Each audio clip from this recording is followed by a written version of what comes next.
Make sure you hit the subscribe button because we need more listeners. And make sure you hit the subscribe button because we need more followers. The bigger the followers, the bigger the guests, the bigger the invoice, the bigger the check. Man, let's just hit the damn subscribe button before you watch the video. Why do we have to beg you all to do this? I'll holler at y'all. Hope you enjoy the episode. If you do, hit the subscribe button, hit the follow button, share everything that's on this page, and we'll see y'all later. Peace. There we go. There we go. And we setting it up. And we're about to be live in a minute, everybody. Music coming on. Oh, oh, oh, oh, oh, oh. Yo, it is that time for it. We've been waiting on all Sunday. It is third Sunday Spitta with some of the dopest poets to ever do it. We coming in here each Sunday at 7 p.m. in Real STL News with today's guest. We got the one and only Poetic One. Everybody, one of the dopest poets to ever do it on the scene. And we got that Sevvy Seven, aka Seven, all the way here from Chicago. We got that dope WordSmith. The WordSmith about to drop that hot stuff on you. And we got the one and only one of the pioneers in the St. Louis poetry scene. We got Floyd Boykin Jr, everybody. And we got my girl, one of the dopest poets out there doing. She has that aggression. She has those words. We give it up for Brickz Da Poet, everybody. What is up? What is up? What is up? Welcome you all to Sir Sunday Spittas. I am your host, Sir ErvinJWilliams III, and I want you all to meet my amazing guest. Guests, you can turn on your microphones right now. It's about to go, but it's about to go down on them. Welcome you all to so what's up, everybody? What's up? How y'all doing? How y'all doing? Seven, turn on your microphone. Y'all looking good over there. Y'all looking good. What's up? Say something. What's up? I'm feeling good. Man, what's going on? What's good? Peace, y'all. So reserved And you ladies. boys, and so, oh, you know, I'm sitting here with my wonderful guests, I just want to thank you all. First of all, let me thank all of you from the bottom of my heart for being on this show, because you don't have to do it. You did it as a favor to me, Sir ErvinJWilliams. So I appreciate that. First thing I want to say to everybody is happy 314 day. Turn up. It is St. Louis holiday here. What they don't know about, this is what people don't know about 314 day.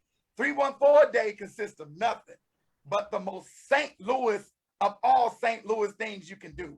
So we go get Chinese food. We go get red hot riblets. We go get White Castles. We go get we go get Ted Drews. We go up in O'Fallon or Fairground Park and turn up. So that is what 314 Day is about.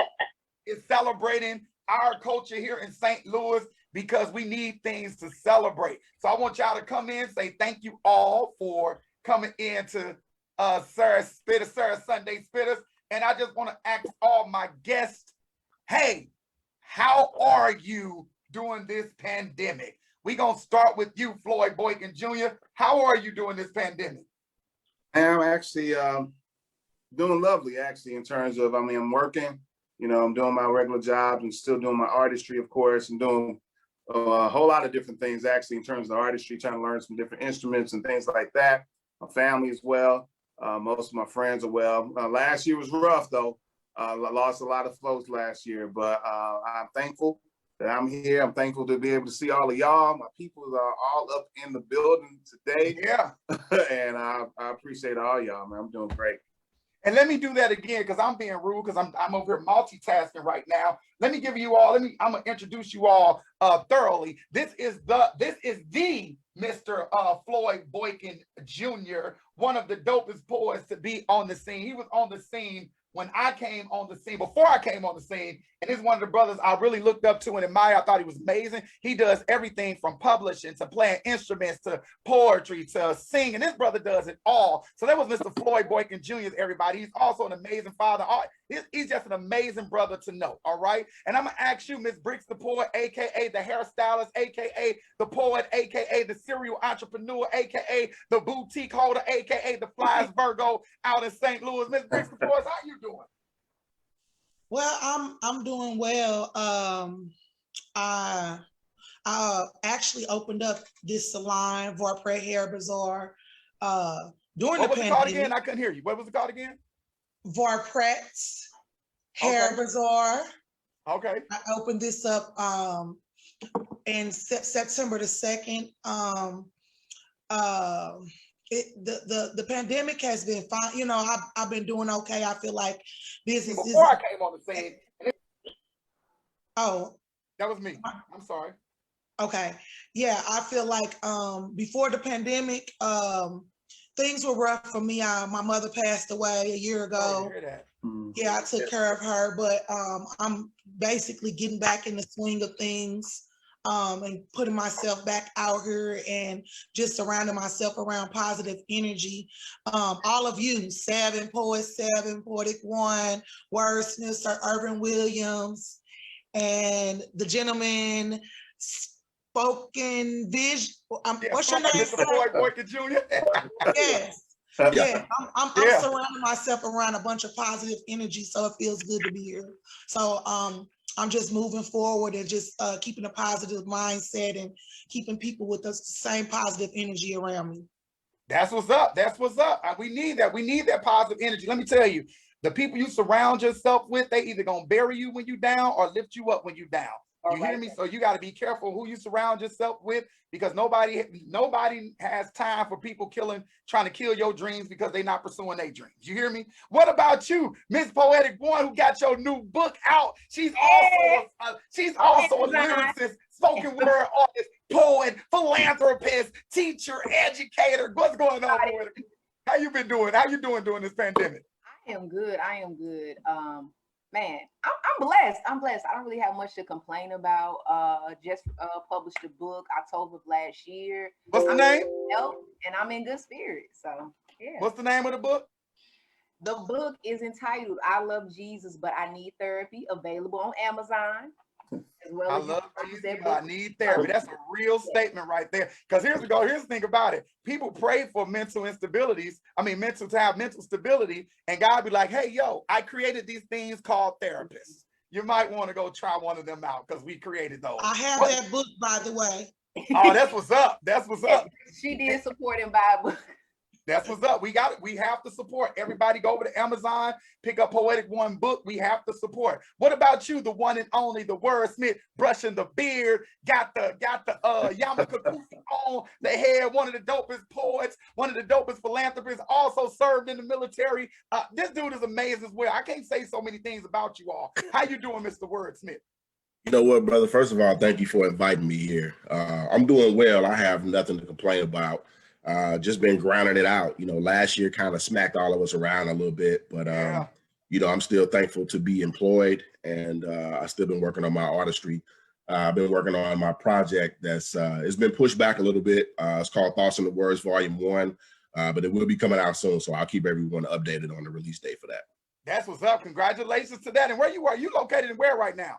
I'm in Columbia, Missouri now. I was out in California for the last 6 years, and then we just actually moved to Columbia, Missouri about last year.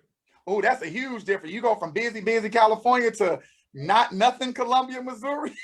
Yeah, but you know what? I'm actually cool with it though, because like my daughter's in St. Louis and I'm a lot closer to her. So hey man, you know, I can, like, if I want to, I can dip up and have sushi with my daughter and just hang out. So woe to the person who dates your daughter. Y'all don't know this, but Wordsmith is like 300 pounds of nothing but muscle. He built like a project building with arms. So I feel for anybody trying to come crazy at your daughter. Oh yeah, they gonna feel it. That's for sure. They gonna feel it. That's for His sure. arm is the size of my leg, like straight up. Look at him. These guns, baby, they're fully loaded. Wow.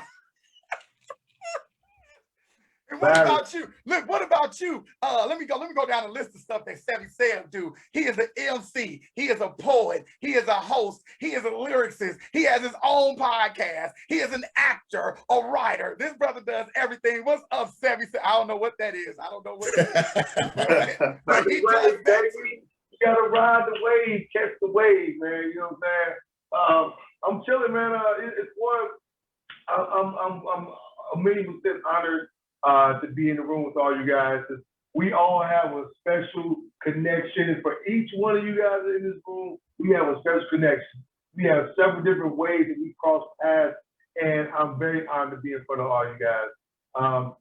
Like Word, he was out in California. I was in LA for the last like almost 5 years, and I just touched down in Chicago back in November of 19, right before the pandemic.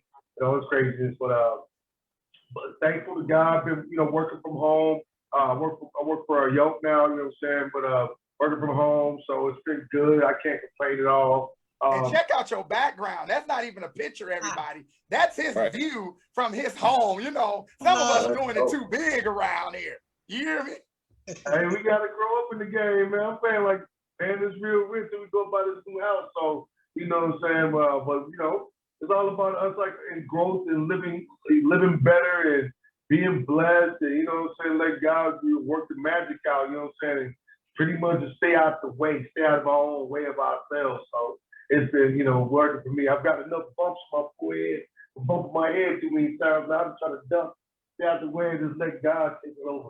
Yeah, that's right. Yeah. That's all you can do. Listen, remember that old saying they used to say, your arms aren't long enough to slap box with God? Listen, You know what I'm saying? Real. You're going to either do what he asks, or he going to knock you out. So let me shout out some people that's in the room.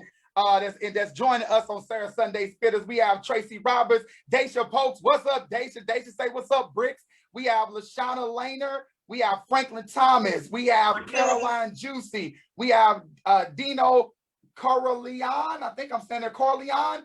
Corleone, that's what that is. We have, let's see. Who else we have? We have here Stay Focused, the Stepper. We have some dope people in here. So we're going to kick this off. Now, we're going to kick this off. I'm going to start with a poem just to get some energy in the room.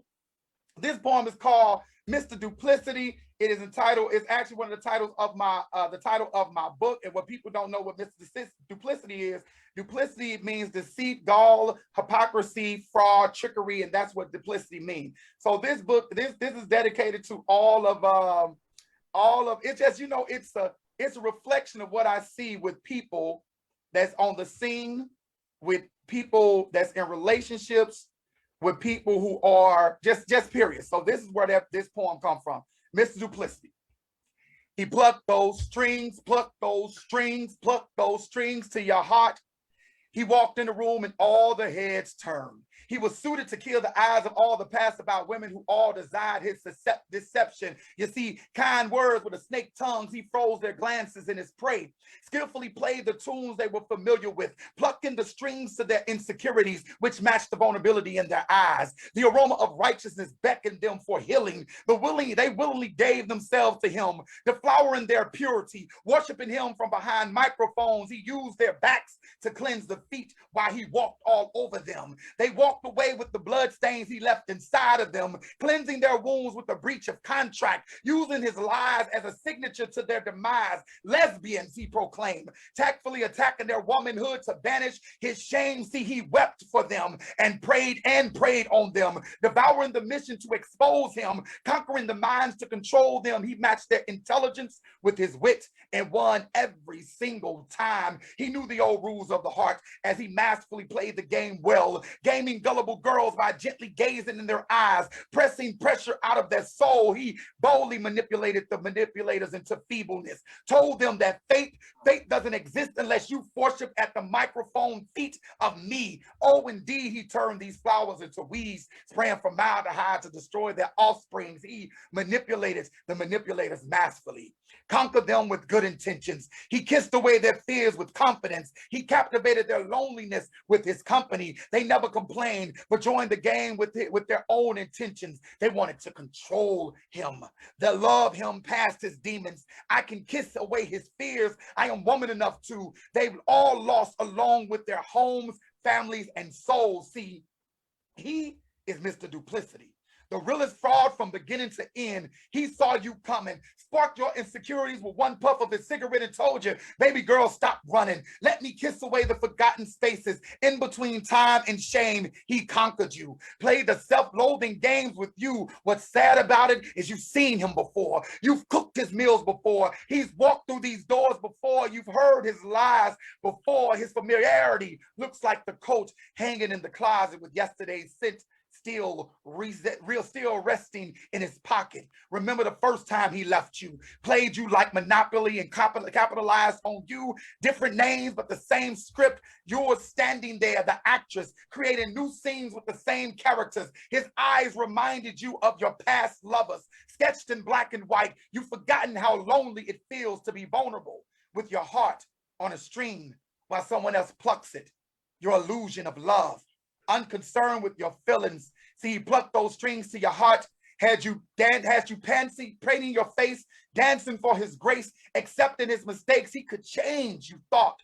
However, he isn't God. He's physically charming, but he is a demon clawing at his soul, using him to control you. All the words you once blocked punches to. He's called you, but he's made you his self-loathing bitch who makes him do all the wrongs when he's living right. He's similar to Satan with his deception. See, he's plucked those strings to your heart and you willingly lost your soul, a priceless commodity you would never be. The words wife you would never hear, the pleasant home with picket fences around it. You will never see it because you sold your soul to the he's who converted you from every religion. Today you're a Christian. Yesterday you were Muslim. Tomorrow you will be a Buddhist. Now you can't remember the she you used to be. See, pluck your broken strings to a tune you were all too familiar. Remember, demons have a way of convincing angels that they too are God. That's that piece, Mr. Duplicity, by Sir ErvinJWilliams. I didn't realize how long that piece was until I just read it, because I ain't read it since 2015, but that piece is long. It's a little longer than Slam Link. Oh, definitely long. Listen, what I don't do is write a 3-minute piece. That ain't what I do. If I want to write a 2-minute piece, I write a 2-minute piece. If I want to write a 10-minute piece, I write a 10-minute piece. Nobody can tell me how long or short my poem can be. That's right. So let's get into these interview, everybody. I want to ask you all this question. Let me start. I'm just going to start this question with, I'm going to throw this to Seven. Yeah. How do you as an artist define success? Talk to me. Success comes in many ways. Like I believe success is defined through, like, from the smallest accomplishments to the largest. From each part of your vision being realized, and even looking back and seeing what you've accomplished, not even knowing that the journey would take you to this place or allow you to touch so many people or even touch so many different avenues. Yeah. I think the success is the part of, like, how you broaden, you grow. There's a part of you that opens up and that also is available to others that that you once kept guarded, and you're now able to open up and share and give more of yourself in an effortless fashion, especially in this aspect. But the success comes, and of course, some people equate things to the monetary and things of that nature. But if you found an audience for what your craft is, and you found people that actually want to hear you or seek you out, I believe that's a definite part of the success, to gain people, like, for your stone to gather moss, and gather people as you roll into your role as you become you. You know what I'm saying? Not to wax poetic, but that's real talk. That's real talk. What about you, Poetic One? What you think success is? How do you define success?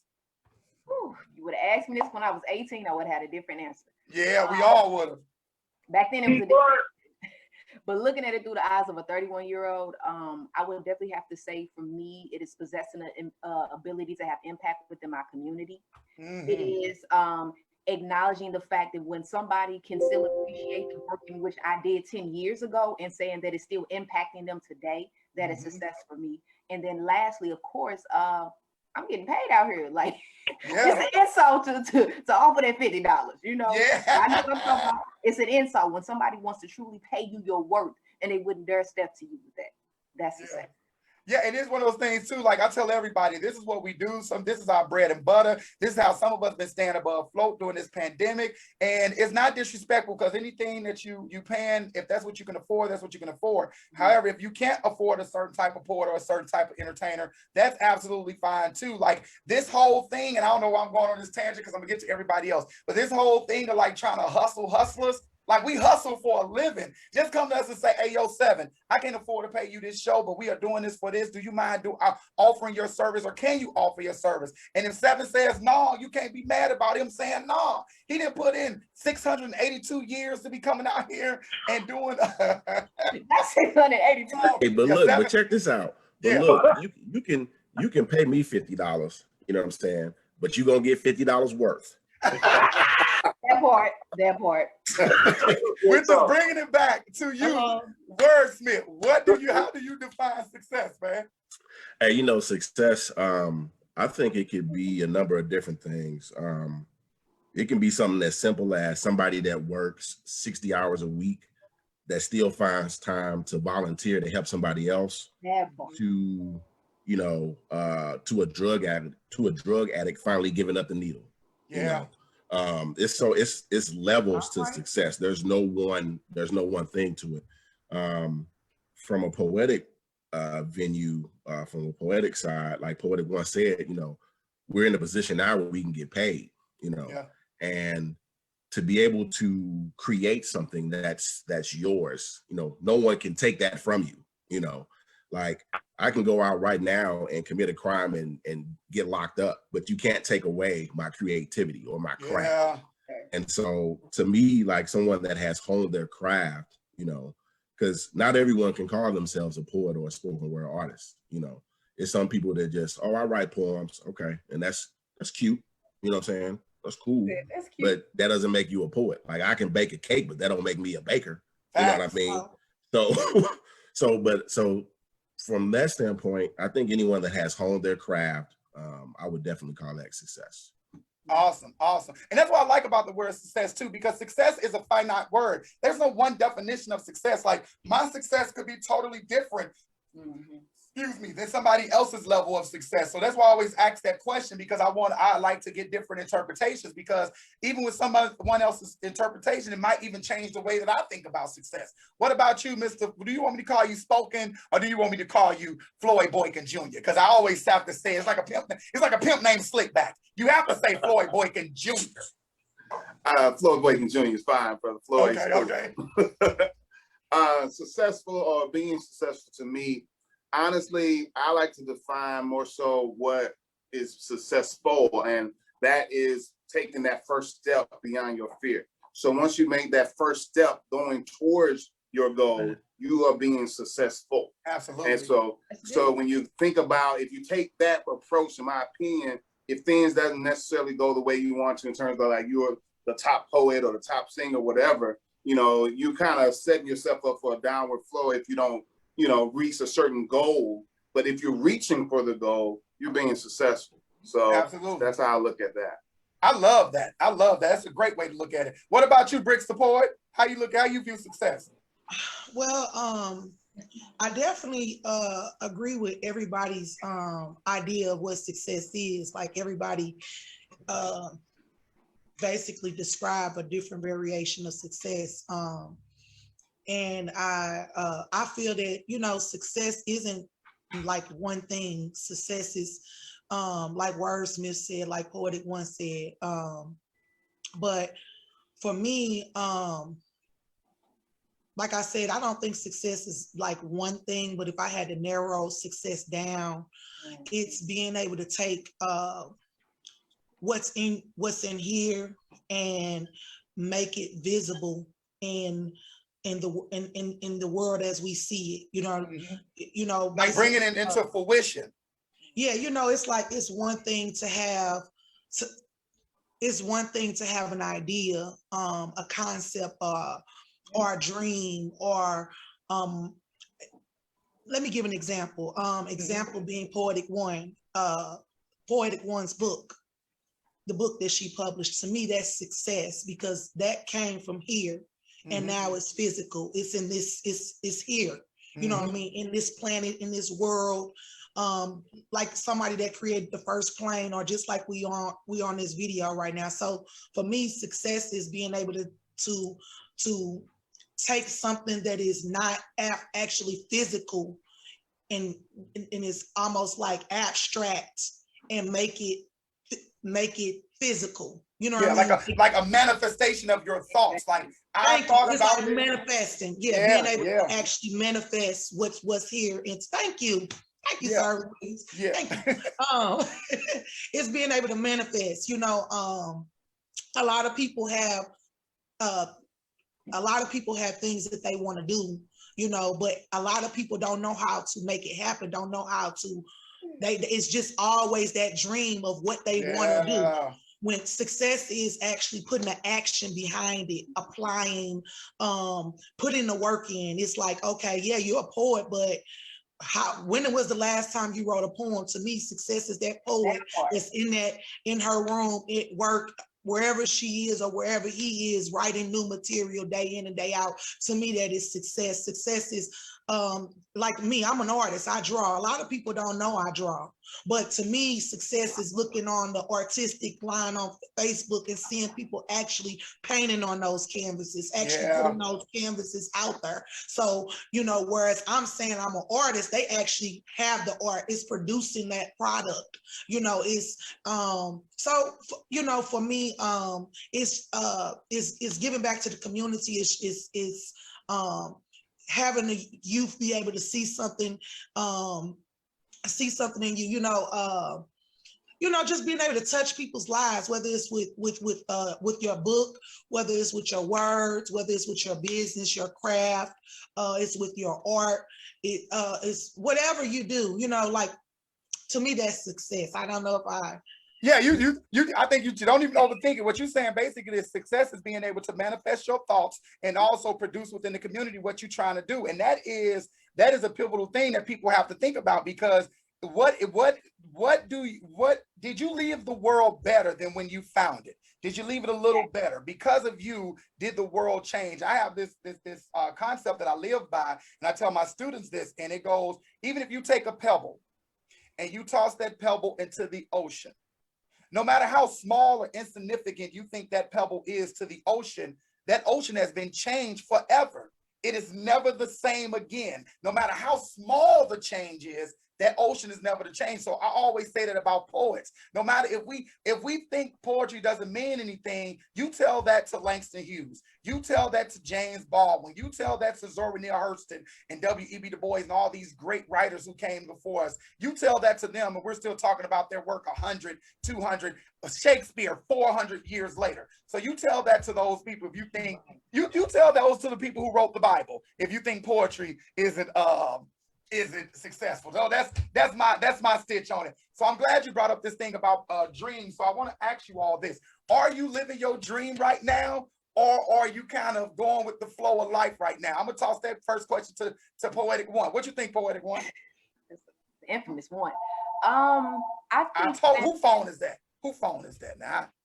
I'm not here. I'm pointing my shaming finger. Nah, go on, Poetic One. For me, I would say I am in the process of living my dream. I am. Because like, Brickz said earlier in regards to having an idea, manifesting that, and then actually having the byproduct. Yeah. So for me, the idea of a book and then for it coming into fruition, I'm literally in the midst of living out that dream. So yeah. That's beautiful. That's beautiful. What about you, Mr. Floyd Boykin Jr.? Yes. I am living my dream. I'm living my dream as I add dreams onto the dream, So my dreams also often get altered yearly.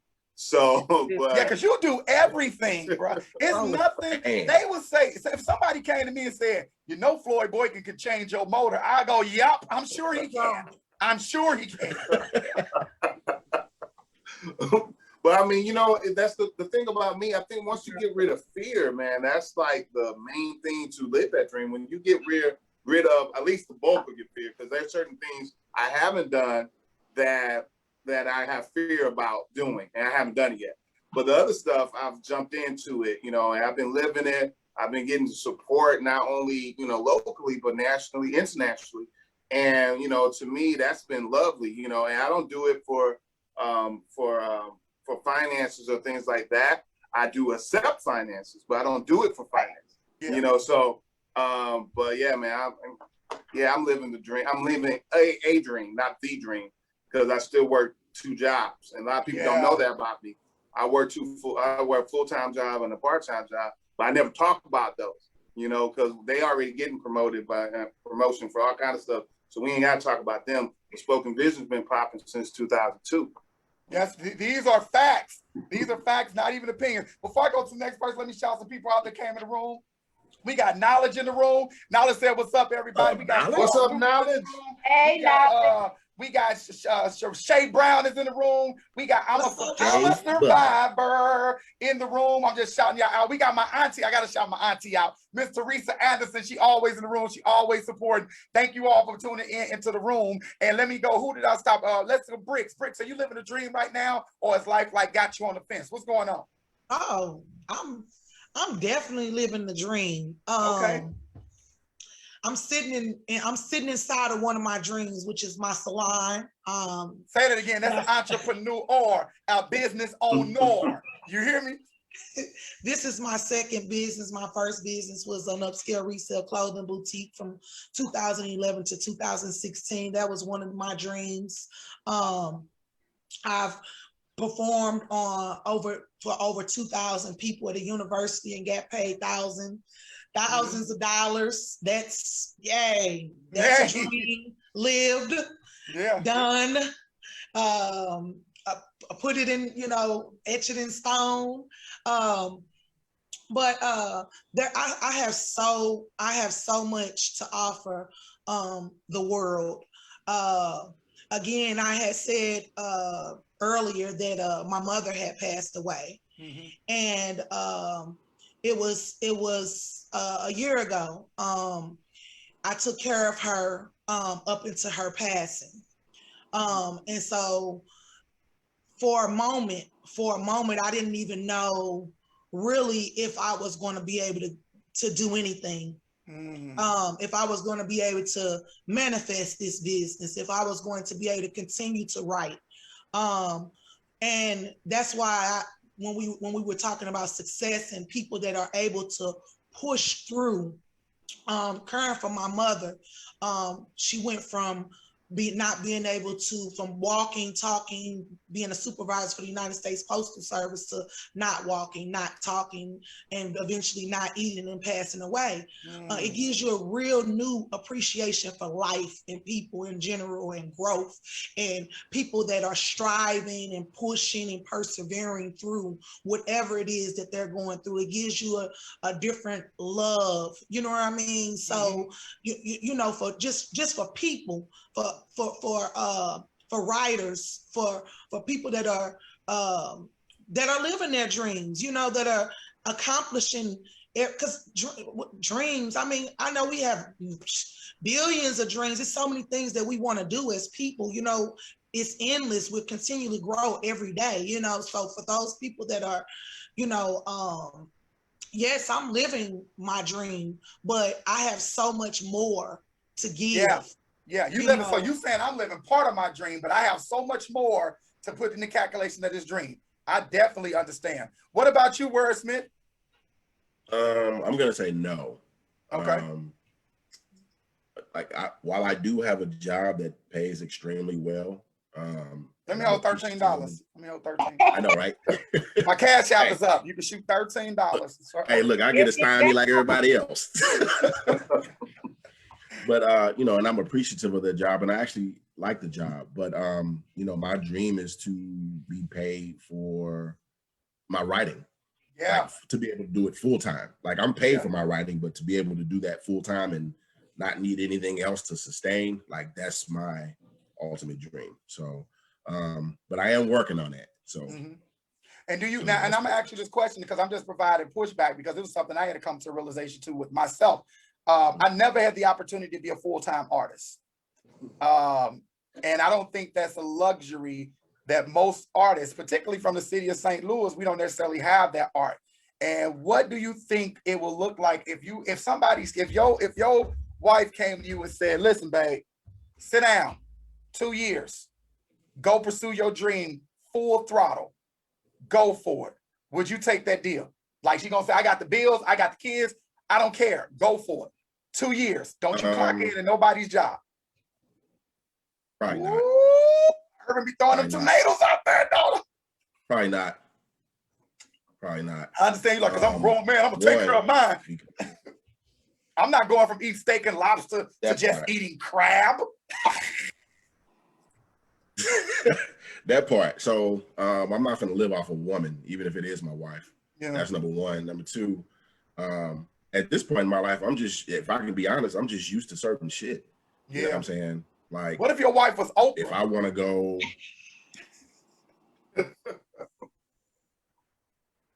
that's a little different. That's a little different.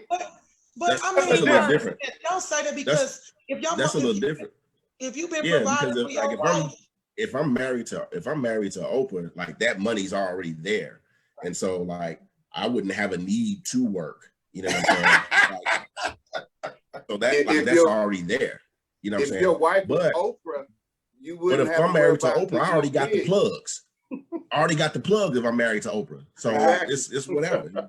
But don't say you ain't gonna live off a woman, because if she wants you to pursue your dream, go pursue your dream. They say a wife is a helpmate. I know that's Bible. That's Bible. Hey, and that sounds fine and well, and that's cute and all that. Hey, that's cute and all that. I'm not me. You are such I'm a not finna do man. it. I understand. I understand. What about you, Carl? What about you, Sevvy Seven? I'm not gonna do it. You know you on mute, old man Seven. You on mute. Everybody, uncle. He didn't mute himself. You looking like, where's the button at now? Right. Where is it? Always talking noise. Now, what is the question at hand, folks? The question is, are you living your dreams right now, or are you kind of, fighting with life? What's going on with you? Actually, what's going on is this. It's like kind of what Floyd alluded to earlier. How you step outside the other side of your fear, or you step outside of all the other apprehensions. You know what I'm saying? Mm-hmm. So I would say that on one part, yeah, I live my dream, like just by just by me lighting the spark for my project moving forward, got me here. Mm-hmm. On some simple stuff, like coming up, I have a celebration show coming up, and we're going to be discussing men and relationships and how they relate in today's times. You know what I'm saying? Because we really don't have a sounding board. We break up, we go into the strip club, we're going to ruin some people's hearts, minds, and whatnot, and we're going to act a damn fool or whatever. But we don't have a place to be honest with each other and still be men and not get ridiculed. We can talk about, we can tease from that, but you know what I'm saying? But honestly, but the point I was making is, by me, even like I've had several different radio shows, talk shows, and whatnot. I've touched a lot of different angles, and I've always wanted to be perfect in a certain way. You know what I'm saying? And I realized that it's only going to be perfect in the moment. Mm-hmm. And cover down on what you're supposed to cover down on to move forward. But you let a lot of things in life kind of get ahead of you or get in front of you, and it can hinder you. So just lighting the spark to take the step to the next thing, or put a date on something and actually follow through with it and land on that date. So it's those small things that lead to living that life or open that life up, because at the next turn is exponential. I think that all of us in this room share this one thing about poetry. It's the fact that you never know who you can help or heal with your story. So even in that small part, if by just putting this project out, it opens the door for something else, or it sparks a light in someone else, it's worth it. And to me, it's a part of that dream of living out. You know what I'm saying? While you conquer the other parts where, you taper down one part and you magnify other parts. So you make the shift from, whether you're clocking in for someone, or you're actually opening your new salon, or open up, your online account or whatnot, or buy a new, property or whatnot, investment property. So whatever it is, you know what I'm saying, you open that door up to move, to broaden yourself, you know what I'm saying? But as far as living the dream, yeah, like now it's time to play hard and have fun. Like, I would say it was when you invited me to come on the show, I didn't even know I'm gonna be with like all my friends. You know what I'm saying? And like we all have such a unique story, each of us. It was crazy. So I'm like really through the roof right now. So, but yeah, like let me tell you something I'm jealous about. Why does Seven have the beard that every grown man want to have? He got that beard with the little patch of gray in there, where you could be like you the professor, like you could be the sexy professor. Let me tell you, you could play Scar on Lion King. You would be perfect, bro. I'm looking at your beard with all beard in it. ErvinJWilliams plays too much. I never even would have thought of this. ErvinJWilliams plays too much. Hey, he got the whole gray beard. Cause see, you ain't never been young. You ain't never been a young dude. And looking at one of them older professors, you be like, boy, when I get old, I'm gonna get that gray patch right here. I'm gonna have all the teachers. I worked hard for it, baby. Yo, so we about to get to the part. We got to get to the part where everybody been waiting on. I'm about to put 2 of our spitters up in there. The first spitter I want to hear is Poetic One, and the second spitter I want to hear today is Floyd Boykin Jr. That's what we gonna do. So you can introduce your poem, why you wrote it, and you can spit that hot shit. Hey, yo, happy 314. I wish we could play music, so I'm going to sing it. I'm going down, down, baby. Your street in a Range Rover street sweeper. Ready to let it go. Shout out to Nelly. I said I bring the heat to the stage like I'm solar heating. See, my words break strongholds and yokes. Might as well call this poetic proverbs when I'm speaking like Buddhist monks who meditate in order to obtain wisdom. I just told them I'm just trying to be this generational Shirley Chisholm. And I know some call my approach to neurostimulation educative words. See, my birds and nerves operating on my third eye blind like Dracula Zukaki starts to the scene, press with beautiful thoughts in your mind. Said these words burn your mind like a natural hot spring, just raw like red meat and uncut like BET late night sneak PC. Nice like that. Poetic One. So that's my introduction. So we're gonna get to this piece. All right. Gotta introduce my dang self. I said I am infatuated with his potential. Mentally, he starves me, yet has me coming back for more. And I guess that's his way of evening the score. My heart jumps like inconsistent lines that monitor heart rates every time taking the bait, fantasizing over what could be. I linger along frantically. Moments after he is long gone, he makes me anxious, tongue-tied, long dashes and commas placed in between my sentences. He is my semicolon, continuation of misplaced thoughts and ideas. He grinds my ears like fingernails to a chalkboard, but I love his beard. Eyes of uncertainty, tall stature, and man pouch. You know the kind that Southern Baptist preachers carry, symbolic of the fact that they love food. It's cool. His own imperfection and insecurity. I love it. And from time to time, I rub it. Dead in the face, just so he knows it's real. I love the things about you that you hate in another. I guess he gets a pass on that, and I refuse to ever place a deadline or expiration date associated with us, because that requires me to be honest. And I want only happy endings, like Disney movies and old television shows, like Stefan to my Urkel, me and you. Boy, we go round and round like circles. The Wayne and Whitley, because we pressed restart, pause, and resumed in college. You make me laugh hard like Martin and Janie. Boy, we gonna quit playing games and put a ring on that. Secure it like you do gigs, appointments, and that black hand that black mama stretch out when they sense an accident waiting to happen. I said, nigga, I've been waiting 4 years for you to wake up and smell the coffee. Authenticity doesn't have to be proved. It simply exists. Counterfeits or exposed only after being compared to this. Don't wait until another has admired me from a distance, gets an appraise on my value only to raise it. He's not intimidated by me calling him king. You ask me today to define one version of different. It's complex. See, we search or go after when women have been hurt. Different can be that true, but it's simple.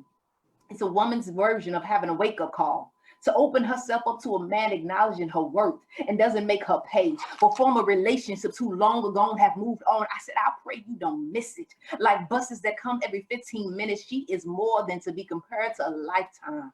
Oblivious, you yell for help while stranded in the middle of the ocean, watching every kind of boat pass you by, unaware that your lifeline all along was me. Come on, poet. Come on. Look at little poet. Oh, She thinks she can write. I can tell y'all this. But that poem was about me until she got to the end that she was writing about, and I was just messing with you. That's hot. That's hot. Anybody got any? Shut your ass up. I'm just telling the truth. I love her voice. I love Poetic One. Yeah. Thank you. She said something. You had a line in that poem. He held me like sentences or commas or something like that. But all of the English teacher in me caught that line. It's at the beginning. It's at the beginning. I didn't know where I put that at. Something about semicolons or something. Yeah, it was at the beginning. I caught it. I said, yeah, long dashes and commas placed in between my sentence. He is my semicolon. Exactly. Exactly. That line right there. Dope. You hear me? Dope. As a writer, I'm like, that line's dope. What about to say? Who was next? Who was out? And Floyd, it's up to you. Floyd Boykin Jr. FBJ. Well, hey, there you go, bro. There you go. I love knowledge. Who's got FBJ? I had a comment before I spit though. Oh, absolutely. Poetic One, I haven't heard you spit in a long time, sister. I love the vibe. If I say that it reminds me of someone, would you be offended by that at all? No. Okay. Not how you write, but some of the influctuation reminded me of Sonny Patterson. Yeah. I can see that. That is so funny. She's when I dope. first started out, that's a compliment.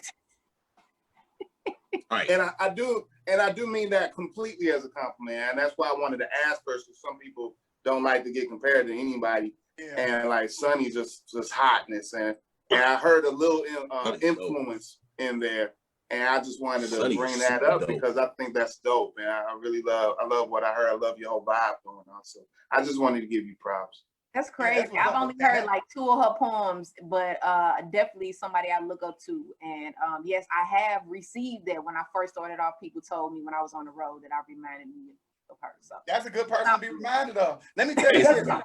Let me tell you this before you start, Floyd, because a lot of people get concerned when people compare them to people, but you have to understand that is their only rationale. Like sometimes people don't know other poets, or they don't know, like I do art and theater. I hear the comparison to Tyler Perry all the time. I don't take it as an insult because I know a lot of people were introduced to theater through Tyler Perry, but they don't know about, people before him like Lorraine Hansberry and all these other Black influence. So I don't take it as a slight at all. I think that's a high compliment because we all love Sonny Patterson, and she mad cool and down to earth. all right there. Yeah, Completely. So so love you, girl. Love love your work, love your evolution, and I just love what you're doing. So me being the old head of the group, I wanted to spit this old piece from one of my 15,000 books. Where can they, before you start, where can they find your 15,000 books, sir? Because we're in a pandemic and I don't want to mail out jack, you go to Amazon. You can find everything under Amazon. Get paid less on Amazon, but I still get paid. So go to Amazon. There's 9 books of mine there, 6 poetry books, 3 self-help books, and by all means, please support the brother. Yeah, absolutely. So this is a piece, one of the pieces when I first stepped on the scene, man. And just to show my age, and I don't mind showing my age because I'll be 50 in 3 months, y'all. Come on, that's what's up. Own it. Happy birthday. And I'm happy. Thank you. And thank you, brother. And so this is a piece called Our Kingdom Must Come. And it was one of the pieces that when I first started spitting, drew a little bit of attention and kind of gave me a little bit of confidence. So I wanted to pull it out. My power is generated through ancestral energy, singing hymns like Henemy. As a child, my profile exists in a galactic attic of rhymes, beats, and rhythms, which creates rhythms upon rhythms upon rhythms, haunted by the legacy of racism, plagiarism, and hypocrisy. The land of the free exists in my mind, not from sea to shining sea. I rotate like the axis of the earth. Unrehearsed, I disperse the words and the verbs that get you higher than herbs. Listen to my words. My words are superb, as if you hadn't heard, inspired by words under fire and revolutionaries that have expired and retired. I'm tired, so very tired of lyrical movements with grooves that do not move me. It only soothes the mind of my people, converting us back to a cerebral penitentiary. But that's been going on for centuries through ministries, politics, and groceries. That's right, I said groceries because we are what we eat. From your head to your feet, I bless you with funky lessons from the adolescents to the elders, fusing together united concepts like a welder, providing shelter for the lost, as my name is embossed across pivoting thoughts, incubating manifestations, which is my occupation. Hypnotic phonics is what I'm hooked on. Therefore, I reach for the sky, connecting with the sun, reflecting all that is me until I too am the moon, calming the kingdom to come. And yes, our kingdom must come. It shall come. And once we can regain our consciousness, we must never sleep again, for wisdom is our friend, and ignorance will lead us to our end. Yes, our kingdom must come. Yes, yes, yes, yes. Let me tell you that you know, it's a saying. I tell people it's the saying that I have is like, once you see something, you can never unsee it again. Like once you see somebody for who they are, you can never unsee it again. And I tell all of my woke Christian, Muslim, Baptist, 3-time generation removed, African-American, Black, white people. Listen, you cannot be woke and hate people and hate Black people. And you just can't. You just can't. You have to love Black people past their circumstances, past themselves. You understand what I'm saying? And that is a hard pill to swallow, because you be like, I just want to wake you and shake you back to life and go, what are you thinking? But I love that piece. I love that piece, Floyd. Anybody else have anything to say to that? Yeah, like, quickly, like, I wanted to allude to two things. Because I like a certain, like my eye, and what I like for poetry, basically what I'm saying is this. When I heard Poetic One just now, from seeing Poetic One when she first started off. Yeah. Telling my business. Floyd Boykin Jr. Don't do that. Don't do that. Well, I know. Because like I got back home in 2002. And the first place I went to was Legacy. Floyd just put the magazine out. He's just like right around the time he had just put the Spoken Visions out. You know, for what I've seen, I think like maybe one episode, the next magazine after that, or was like Mama Blue was on the cover. Mm-hmm. But all I'm saying is like to hear one of those riveting pieces and to hear that man spit and to come from the bellows of his chest, and like you see Floyd on every base, first, second, third, and home plate. When he come out, he might be rigging the sound up. He might be playing the drums. He might be playing the guitar. He going to get up and spit a piece. It's like, the thing is to hear that piece back is like, it's like welcome home. You know what I'm saying? Yeah. Hear Poetic One from when I first saw Poetic One from like we was doing soul sessions. You know what I'm saying? And taking it way back. Y'all old. I don't remember any of that. I was born in the 90s. I don't remember. Shut up. Sir Ervin, you know what, Ervin? It's always love because that Walmart card. That what? Out there, that Walmart card. Hey, listen, let me tell y'all a story. This is a true story. So in 2006, this is, you know, we don't be running our poetry resumes down to people, but let me give these young bucks who don't know our resumes, because we not new to this, all right? Nobody on here is new to this. So in 2006, Seven and I were on the national spoken word poetry team for the city of St. Louis. My first and last time. That's a whole nother story. Okay, so it was right when that tornado came in the city of St. Louis, a touchdown. Everybody lights went out. That's when they stopped allowing people to bring liquids on the airplane. I remember it. Yeah, it was that year. So we went down to town. Nobody, we can make it to the event. Our sponsor, bless his heart, was not basically the best person at raising money to make sure that we're eating and surviving during this trip.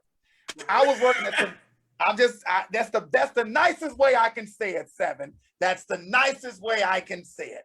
So I was working at the Marriott, and we came in and they gave us these $50 or $100 Walmart cards. It was 50 or 100, I don't remember.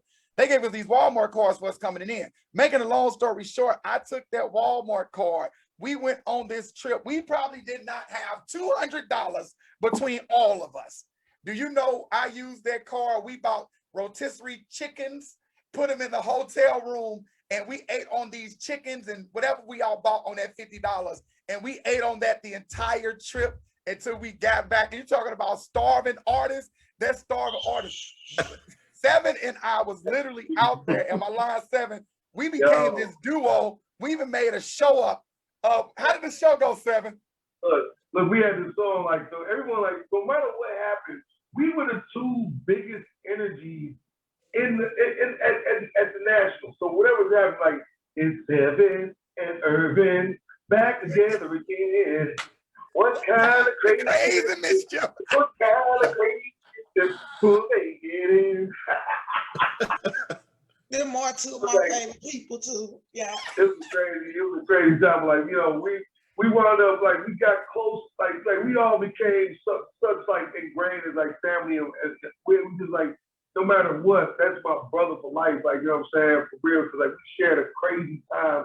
I got on the slam team, like I was an alternate I was an alternate. Somebody had to drop out, and I got a spot on the team. So it was like boom, like, you know, I think it was so much going on in my life at the time. Like, my daughter got shot. Like, y'all people even know my daughter got shot. I had to stop working, like, and take care of my daughter. It was crazy. Like, not to put on my business out there, but, you know, and then right after that, going out there and like spending my heart, and then wound up getting to have that opportunity, you know, it's great. That's funny because it's true. Let's get back into the interview, Sevvy Seven. You're messing up my interview with personal stories. Everybody don't need to know that I'm good people. Some of them can stay over there. Some of them can stay over there. Like, I don't have time. Listen, I am at a place, and I don't know about you all. I'm gonna ask this question because it's not even on the paper. I am at a place, like, this pandemic has revealed so much about, like, I already knew. So I started this new show that I'm about to do. It's called Interviewing the Elders, or Interviews with the Elders, where I interview the elders in my family. And I'm in the process of editing it right now. And I thank God because he gave me this moment in time to interview the people that's in my family. And what I knew before going into the interview, if you would have asked me who I was, I would have had a finite answer. I would have answered you directly. But after interviewing my elders, I found out how much more I was. Like, I knew what I was, but I didn't know that I was accumulation of every single story in my family that made me. So I want to ask you all, what have you learned about yourself, your family, the government, whatever? What have you learned about yourself during COVID-19? I'm gonna toss it to you first, WordSmith. So getting back, I don't even know what we was talking about when everything went disarray. Look, I can't depend on y'all. Y'all like, I have no idea. You were That's we know we kind of been all over the place. Right. Was almost 50. Right. It took over. Oh, we were talking about, you know what we were talking about before we got rudely interrupted by that spirit that tried to come in here and destroy our Sarah Sunday Spitta. We were talking about what is something that you learned about yourself during COVID. That's what we were talking about. Yeah. What's something that you learned about yourself during COVID? I'm gonna spit it to Floyd Boykin Jr. Man, patience and focus, just that's been a major thing, because I heard a lot of people, you know, during the pandemic talking about they were bored, they needed to go out, they needed to do this and that, and I wasn't that way. I was like, man, it's time to learn and increase my knowledge, and, you know, learn how to do this and do that. And so I start cooking more, I start playing instruments more, writing more, you know, working on self-care, mental health, you know. So I think I've learned patience, more patience, but I've also lost patience. And Explain when I say that, in dealing with people in general, because I work out, the jobs I do work, I deal with the public.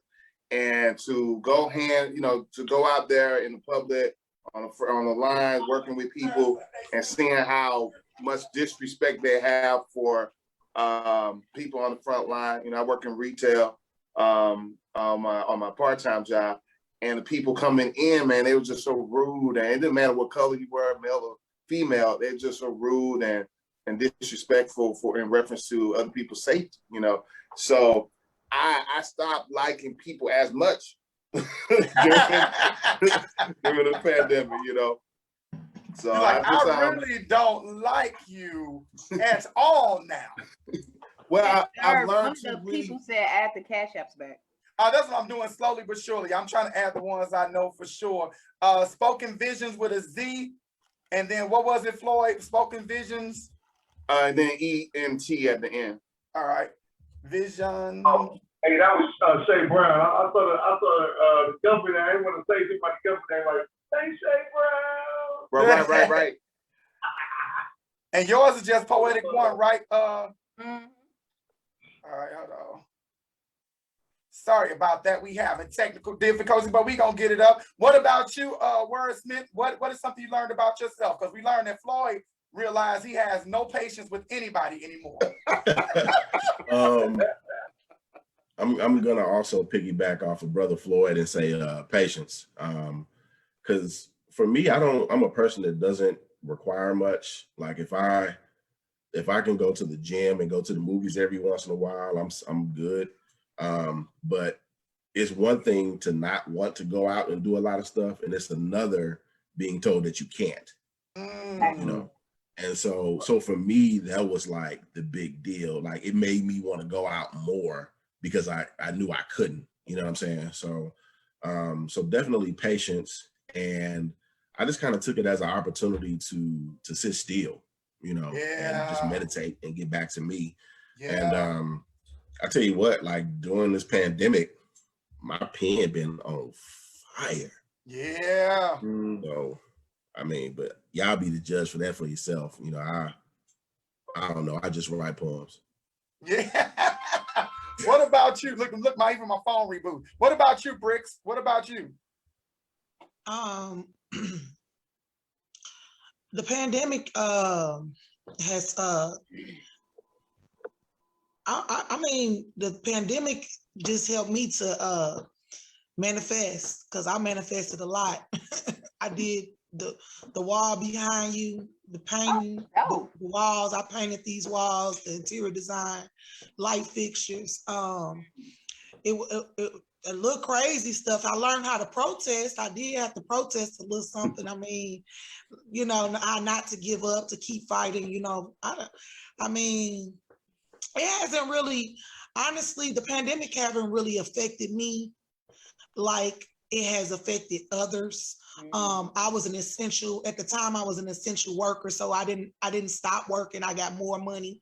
I was focused on getting this open, so I was still able to work. I still went to work. I was more affected by my mother passing than anything. Let me just say that. That's what has affected me, not the pandemic. So. Yeah, that's like I said before, I want to send you so much light over there, because I always tell people I'm blessed. I still have my mother. I still have my father. No matter how much they get on my nerves, they still here to get on my nerves. So I definitely want to send that light over to you, because I know that is a life altering, changing experience. You get what I'm saying? So we gonna keep you lifted up in praise, and we gonna keep you lifted up in prayer and all those other good things. What about you, Sevvy Seven? I want to make sure I have your cash out right. That's SEVVYSEV. Yes, indeed. All right, just making sure. All right, what about you? Well, just really copying, just patience first and foremost, like, man, and like learning you, like, just like you really have more time to introvert, to go inside of self, and if it's going in and bending up, anything that may be torn or ripped or any broken part of your spirit, you have time to actually really go in and introspect, by not always being on the run of the move. Especially me, I'm always with the money. But brought me to like not, I won't say a harsh reality, just a reminder of what the real reality is for me. You say what's a, I can hear you broke up. You say a real reminder of what? A real reminder of what truly is going on behind the scenes, and how a lot of things are even like thrust into the forefront. Like it's like hidden in plain sight. They have to tell you the plan and do it in front of you, and make it so preposterous you can't believe it actually happened. And when you say it back to someone, like, that's not what it really is. Like, no, that's exactly what it is. And it's like, it's even like, I had to be, I've been silent like maybe a year. You know, I haven't really been posting any fully in-depth things. Like, even, you know, and I apologize to myself and to the universe and anybody, for anyone that influences me or that I've ever, you know, had influence on, like, even posting positive stuff. Just like there's no like positive, inspiring thing. Like I even lost a little bit of a part of my fame, you know, in that respect, you know. So I'm just like the pandemic and all this stuff. Like it was so much going on, and some people are so quick to just like believe the status quo, believe what's been thrust in front of you. It's not me. My lady's tablet is going on, so I apologize on the camera, but. It's so much, you know, it's so many people are so quick to believe surface stuff without going deeper or even seeing past what it all is. And that kind of hurts their reality, you know what I'm saying? But other than that, it just makes you stronger and make you realize that you have to go ahead and make a difference. Like that. What about, absolutely. What about you, Poetic One? Rephrase the question again one more time. Basically, I asked, what has COVID-19, what have you learned about yourself with COVID-19 or learned about others, your government, whatever? What did you learn doing COVID-19, through this whole thing? To be honest, I think it's just one word for me, which is resilient. On the height of COVID of 2019, I was diagnosed with a rare illness called syringomyelia. So, and this was in the midst of a pandemic, you know, all these things going around and stuff. So, and can you explain them? Because I saw your video, I watched your video, it was very heartfelt about explaining what that is, because a lot of us don't know what that is. I've never even heard of it until you said something. Yeah, I never heard of it until I got diagnosed with it. Yeah. So pretty much it's just a big long word. It's called syringomyelia. It's a long word for it impacts, I have a cyst, which is on the back of my spine, and it impacts my nervous system, which deals with my ability to walk. My legs can give out at any given time. It messes with my speech. I go in and out. Sometimes I talk with like a babble, like baby talk. What else? I use a walker, a chair, a cane daily. I have muscle spasms throughout the day as well within my sleep. My response to stress is not like everybody else. If y'all start arguing on this thing and it ain't got nothing to do with me, my body starts responding to that and I go into an episode. You know, you ain't never brought up my name, but if I'm in the midst of it, I'm responding to that. So that part sucks. Yeah. So it's almost like, and and don't let me know if I'm prying too much, because I want for my own ignorance, I want to understand. So it's almost like you don't have not any control of your nervous system, but you're basically, your body is a receptor of whatever you're around right now. That's a perfect thing. Yes, it really is.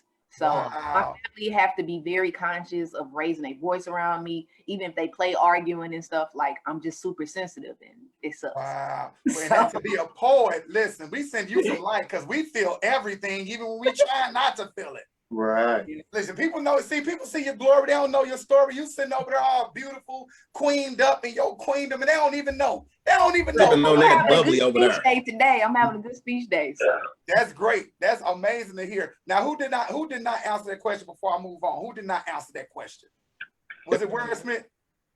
I didn't, because I didn't even answer it correctly. Oh. You say what? Was it you, WordSmith? I answered. Everybody answered. Okay, I'm just making. I didn't answer it correctly. I didn't. Oh, well, we moving on. You only get one shot. You're not missing your chance to run. The opportunity is only in the once in a life. You gotta move the selfish, the music, the moment. You want it, you better never. So listen, let's go into some spitters. Let's get some poetry up here, because we lost some of our people due to our technical difficulties. So I want to hear some people spit. So first at the back is gonna be WordSmith, then it's gonna be Brickz Da Poet, then it's gonna be Sevvy Seven. So are y'all ready to hear that hot shit? We want to hear it. Let's go. WordSmith. Justice, just us. I am Sandra Bland. Getting locked up and killing myself wasn't part of the plan. Or maybe because I'm rocking a hoodie like Trayvon Martin, it's obvious that I look suspicious. DWB, driving while black, pulled over because I fit a description. I can't breathe, choked out for selling cigarettes in your district. Hands up, you're not gonna shoot because I'm unarmed, right? Meanwhile, a 12-year-old by the name of Tamir Rice loses his life over Fisher Price. So you mean to tell me that even if I lay on the ground with my hands to the sky showing I'm not a threat and that I complied, you still gonna shoot me and can't tell me why? Shit, it seems like somebody want us gone quick, fast, and in a hurry. Crooked cops on the block taking more shots than Steph Curry. Blacks make up 14% of the nation's population. Trials and tribulations got us constantly pacing while facing races on a daily basis. And what you doing here, boy? It's like you up to no good. How dare you jog in this neighborhood? That's just the beginning of the black man's plight. All our life, we had to fight. For civil rights, we fought, we marched, we begged, we plead. And the only time we get the bare arms is if we rockin' short sleeves. I mean, fuck our Second Amendment rights, right? We'd ask for Lando, but he lost his life. Nervous and itchy trigger fingers remain on my mind. If you scared, go to church, but never forget the Charleston 9. Can't jog, can't worship, can't exist. This is getting on my nerves, but we can't be pissed. Can't bear arms, can't listen to music, can't go to the park to barbecue. What you doing in Starbucks? You're the wrong hue. Black Lives Matter versus Blue Lives Matter, while black blood splatters, we hear distant chatters of a community that bleeds, bereaves, and grieves, while the guilty receives paid administrative leave. Still don't get it? Allow me to retort. No court to report, mission abort. Feeling so distorted in this notepad I recorded the field of release. This ink on this pad equals blood in the streets, police on a killing spree. Through muffled cries and blind eyes, the plain as can be. What don't you understand about I can't breathe? Onlookers stop and stare, sirens glare, bypassers passing by. Officer, you just gonna stand there and watch me die? While the whole world looks on, wondering why? Turn the other cheek or an eye for an eye. All I gotta do is cooperate and comply. Remain compliant. I ain't buying it. The cop took the same knee Kaepernick took, but now y'all awfully quiet. I guess compliance begets violence, and those that don't get killed get sold to the prison system, leaving single-family homes and the missions to be a mister to raise the children with no father figures. We are a generation defiant, self-reliant, alliance, and iron sharpens iron, and I am so inspired, but I am growing tired. As I sit back and wonder who will police the police. There'll come a time when we seek revenge and not peace. We already took a knee, and then had to explain that shit we were blue in the face. We're told that we were protesting the wrong way because the flag is disrespected. Hell, blacks can't even be considered endangered species because the difference between us and them is that by law, they're protected. And while I'm at it, this black on black crime is a myth. That's just a term that's used to divide, so stop saying that shit. We need justice for George, justice for Breonna, justice for us. Too many names to name, too much hurt and pain, too many slain, too much of the more things change, they stay in the same. Too much talk, not enough action to our satisfaction. Don't try to go into your apartment building without asking you're trespassing. Watch out for the backhanded propaganda, know your Mirandas. Character assassination and slander, heavy in the jam and lounge in a slammer. So easy to get caught up in the system. Go in normal and come out a victim. Society quite quietly despises me. I'm viewed as a threat, whether I'm in a suit or some sweats, whether I'm on a bus or a jet, whether I got one foot in the grave or I'm in my mother's womb and haven't been born yet. Clearly, we're dealing with generational hatred for black faces. I don't have the answer for this cancer. Meanwhile, how do we not get shot? Don't be black outside with your shirt off while it's hot. Don't be black at work and don't be black at school. Don't be black at the park and don't be black at the pool. Don't be black and successful. Don't be black and strive. If Trayvon Martin wasn't black, he'd be 25 and alive. Bro. Come on, bro. Say word. Thank you for that piece, bro. Thank you for that piece, because that piece is not just triggering. If you are black and you grew up in this system, you understand that on so many different levels, bro. Like just your simple existence is a threat to everyone. You understand what I'm saying? Like, that is a brilliant piece. Thank you for that, WordSmith. Send some hearts up for WordSmith. If you like that piece, make sure you hit the WordSmith 77 Cash Dang. out. What you all think? I know y'all got some because we in here oohing and eyeing. You know, we love good words, bro. For real. Soaking it up. You hear me? Also, let me shout out some people before. Well, let's make some comments about this poem. I don't want to be the only one making comments. You all jump in at any given time about that poem. The poem it's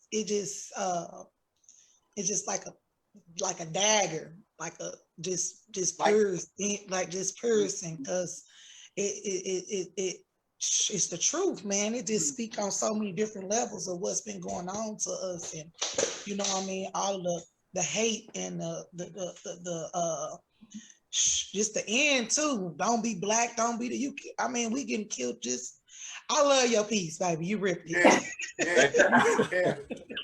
Yeah. And Hey, WordSmith. Hey, WordSmith. I got something to say, bro. I don't think I've ever told you this, man, before, man, but you one of my favorite poets, bro. Oh, I appreciate that, brother. Thank you. And you one of my favorite people, bro. So I appreciate you, man. Just Big word. love I that. appreciate that. Thank you, brother. I love that. You had them pieces that, like, you know, we all know each other's signatures pieces because we've been around each other for 462 years. But it's like when you hear good words, whether you heard it 462 years ago or you hear it today, when you just punching people with the truth. Let me tell you something. When you a poet and you spit in truth and you're spitting your truth, you will gain many fans, but you will gain even more enemies because they don't want to hear the truth, brother. So I want to pray some light around you because I love that piece. Yo, shout out to people. Shout out to Shauna, Kevin, Kizzy, Happy. That's my sister. Shout out to everybody that's tuning in. Make sure you click on that YouTube and subscribe to the YouTube channel if you want to see every episode of Sunday Spitters. Next, we got up to bat. We got Brickz Da Poet up to bat, everybody. Yeah. Sound effects. I don't have money for sound effects yet.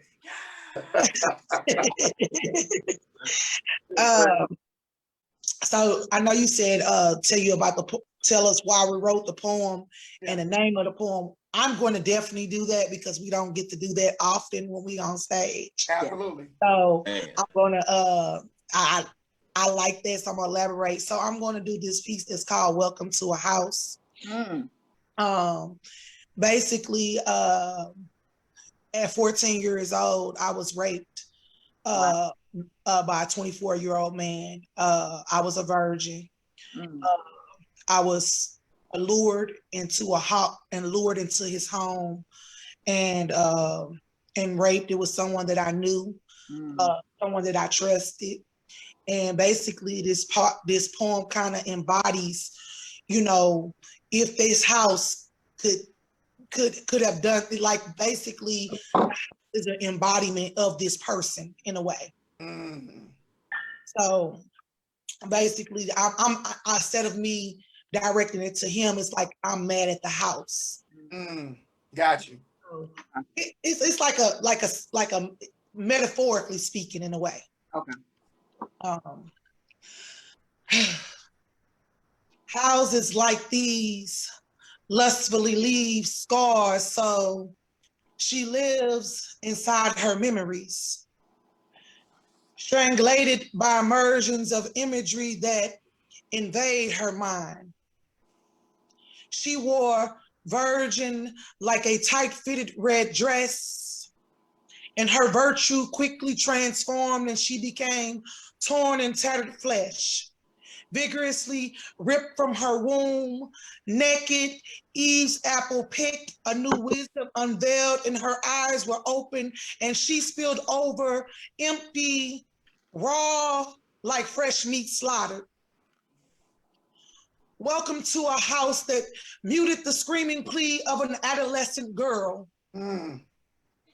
When saving yourself for marriage isn't your choice. And I choose to share her story, my story, our story. because I live inside her memories, and this reality is clearly blurred. Perplexed of thought, internalizing visions, blinded from intentions, deceptions, sounds of noise, abruptly loud, sounds like confusion, delusional, and I search for dreams that spilled on sheets that pleaded and begged him to stop. Houses like these lustfully penetrate thoughts with infliction, and my existence bleeds. Reflections and realizations gasping for breath of relief, just a little air smothering my furs, because even my furs are scared. Frightened, frightfully fearing this reality, and this reality became my nightmare. So I daydreamed through life, shackling my afflictions in despair. I lost a piece of me between sheets that pleaded and begged him to stop. I blame that house. I blame those doors that should have stayed closed. Where were the warning signs? Those are secrets no house, no wall, no girl should hold. My innocence never had a chance. That house should be condemned for what it allowed to happen to me. Please put up warning signs. That house raped innocence. Oh my God. Welcome to a house. Oh my God. Like, you know, those kind of like people, I don't know, like whether to clap or to hug you. You know what I'm saying? Like, you really took us like on a journey with that. You know what I mean? Yeah. It's one of those things that's so near and dear, because so many women I know have that experience of their innocence being snatched by people who are supposed to protect them, people who are supposed to love them, people who are supposed to. And when you said a line, the line was me not being able to be a virgin for my marriage was taken away from me. Like that's a good, that I can't, it's like I said this last week, you know, those kind of pieces you don't want to clap to, because it's like clapping for somebody's pain. But at the same time, that poem is going to help liberate and free so many other people who have been in that situation and may not have had the voice to say or put it to words. So that piece is going to help people heal. Am I making any sense? Anybody else have something to say? Oh, definitely. I mean, like, you about to do Poetic One? I'm sorry. No, what did you say, Seven? Oh, no, I thought you were saying something like, I mean, I'm going I next. was going to say something, but you go ahead. No, I mean, you know, I'm just saying, like, yo, this, that's an amazing piece. Like, I mean, you know, just being able to bare your soul, but even to be able to share something that personal. Yeah. And is that riveting. And it, you know, it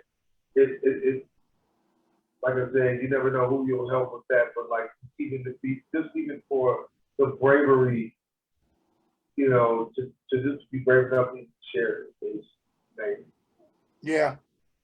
I would say for me, I kind of pretty much got a knot in my throat whenever people perform poems that deal with molestation or rape.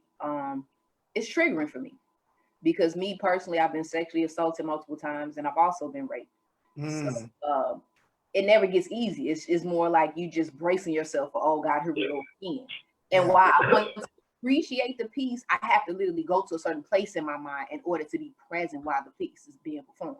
Yeah. So it's just some parts it's triggering.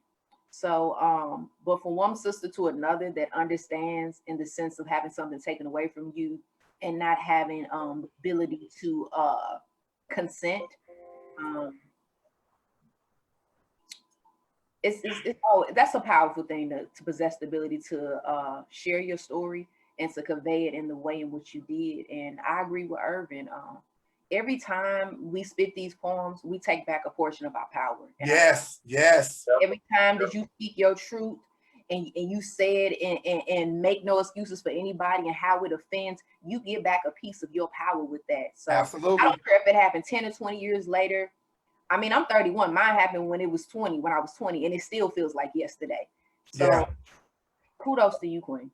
Yeah. Thank everybody for what you guys said. And I I'm such a big advocate for young women and the youth and like young girls. I'm definitely kind of getting a little teary-eyed because it's, you know, what Poetic One said is, it's like I can be at home watching a movie. I'm married, and I can break down crying, and my husband like, "What are you crying about?" I can watch somebody getting married and them being a virgin and sharing their intimacy with their new husband and being able to give that to their husband, and me cry because I wasn't able to share that with that part with my husband. I wasn't a virgin. You know what I mean? It was like it was taken from me. You know, so it's like, yeah, yeah. Yeah. I mean, and I'm gonna say this too. One thing I love about your poem is like, you know, if this house had warning signs, if this house had warning signs, because you know what people don't say, especially when you have these kind of, I'm not gonna go too much into it, but what people understand is the printing process, the getting you prepared to do what I'm about to do, so you can let down all your guards and I can take advantage of that. So I'm sending strength and light to that piece. I love that piece. I'm not even gonna keep doing that piece, but if it's ever on your spirit to do that piece, because that's what it was written for. That means it's somebody in the room who may never even say anything to you, Brickz, and say, I needed to hear that piece tonight because tonight I got closure because you did that piece. I never tell poets what poems to do. I never tell y'all what to get on stage and say, because whatever the spirit moves you to say, that's what you do that day. You understand what I'm saying? What about you? Who was last? Who was that? Sevvy Seven? Yeah. Hey, Seven, hey, Seven, before you spit, I'm sorry, bro. Brickz, you're the only one on the panel that I don't know personally. And that was your introduction, you know, for me. And I thought it was phenomenal. And, you know, while you were spitting, I was trying to find you on social media. You know, I was like, I got to, you know, keep up with what, you know, what she's doing. I thought it was, you know, very phenomenal work. And I don't want to use the word enjoy, but that's the word that I'm coming with in terms of your spirit, you know, not necessarily the content of the piece because of what the content is, but your spirit, and it's just, you know, it touched me, and I just wanted to give you props on that, and I'm glad that I'm on here today with all of you all, because this is family, everybody's family on this piece, and I'm just glad to know of your work now. Yeah. Thank you. How? And see, I didn't go, not to go too much into business, but Brickz and I had this conversation last week where somebody was trying to tell her to stop writing because, you know, blah, blah this and blah, blah that. And I told Brickz, I said, listen, nobody can tell you. Let me tell you something. And I am a certified English teacher, so I'm saying this as a professional. Nobody can tell you how to write. Now, it's one thing to know the techniques of writing and figurative language and how to use it. That is a beautiful thing, but nobody can tell you how to write because that is your thumbprint. That is how you talk. That is how you write. So you keep writing and you keep doing what you're supposed to do, and F all those people that tell you that you don't write a certain way or you don't sound a certain way, that you're not a writer or you're not a poet, because they don't have the right to tell you that. You understand what I'm saying? Real talk. Come on, Sevvy Seven. What you got? And I'll say this. Wait, I'll say this too. Hey, whoever told you not to write, that's not your fucking friend. Get rid of them. Facts. Right. All right, y'all. Like, one, I already plan on doing this piece, but now I think it's even more. It's more pertinent for me to do this. One, because I wrote this piece. It's called "Everything I Love." It's because, like, as a young man, just like Brickz talked about, people taking advantage of women. It happened in my family. You know, people that, you know, that the women in my family trust families. And me, as a child, I wasn't old enough, big enough, strong enough time to be able to, you know, make a difference or whatnot. But it still resonated. And then it seemed like, you know, there was certain parts of, like, my family that, or certain things that seem like they may be a curse on my family, like, man, like, you know, and it's like breaking those chains and those cycles, but also from my side of the senses of man, you know, like, you know, especially like those men that love their mothers, that love the matriarchs, and, you know, and respect the matriarchal society, or, you know, the women's family. it resonates in a high place. But call on everything I love. I put this on everything I love. I wish this world wasn't so conversed with adversity. I mean, adverse with familiarity, riddled in moral scrutiny, and tainted by troubled things. Witness me as I tell you for man's deep lack of respect and no control over his lower in desires and his tendencies. This just be pedophile thoughts and portraits painted in the mind of a pedophile to this file. See, cost. I'll tell you what the cost. Cost is lifetime scarred and sometimes never healed. And for me, I'm a sound as a rocker, I'll tell you this real. I put it on everything I love. It seems as if the women in my family were destined to be cursed. Born to bear seed before the born day of 21st. Wait, there's thieves that's in the night. There are thieves that are in the night with triple speed. I mean, the dirty triple speed. And appetite for sodomy, sex, and forced entry. I mean, someone summoned the century so that we can keep us sacred under lock and key, or at least still after the harmony of sanctity, keep their chastity intact and away from these enemies. I mean, felons and predators that are chasing down our young ones, our loved ones. I put it on everything I love. I've seen you jack her up on the side of the car, pulled off on the highway, getting off on the off-ramp on a rainy day in St. Louis. I was only 6. I know better than to put my hands on a woman like that in the show of force, unless you can stuck me and I just hit you back and react, so I never do that because I have control over my. See, I've seen the fact when sometimes these men that have so much emotion, they will ball their fists up and react to a woman as if she's the man standing in front of them because he can't hold or constrain his own emotions. I've seen these things. I learned to love because the love that I have came from my mother. I mean, my matriarch made me the man that I am and made me alpha, made me whole, made me better. So I hold you better and I hold you in a higher life. Desire for the higher flight. I make sure the foundation is tight. Home locked up, doors, windows, and everything, right? I put gas in the car, fill it up. I love you enough to make sure that I deal with your bullshit and then wipe it up. I love you. I love our life.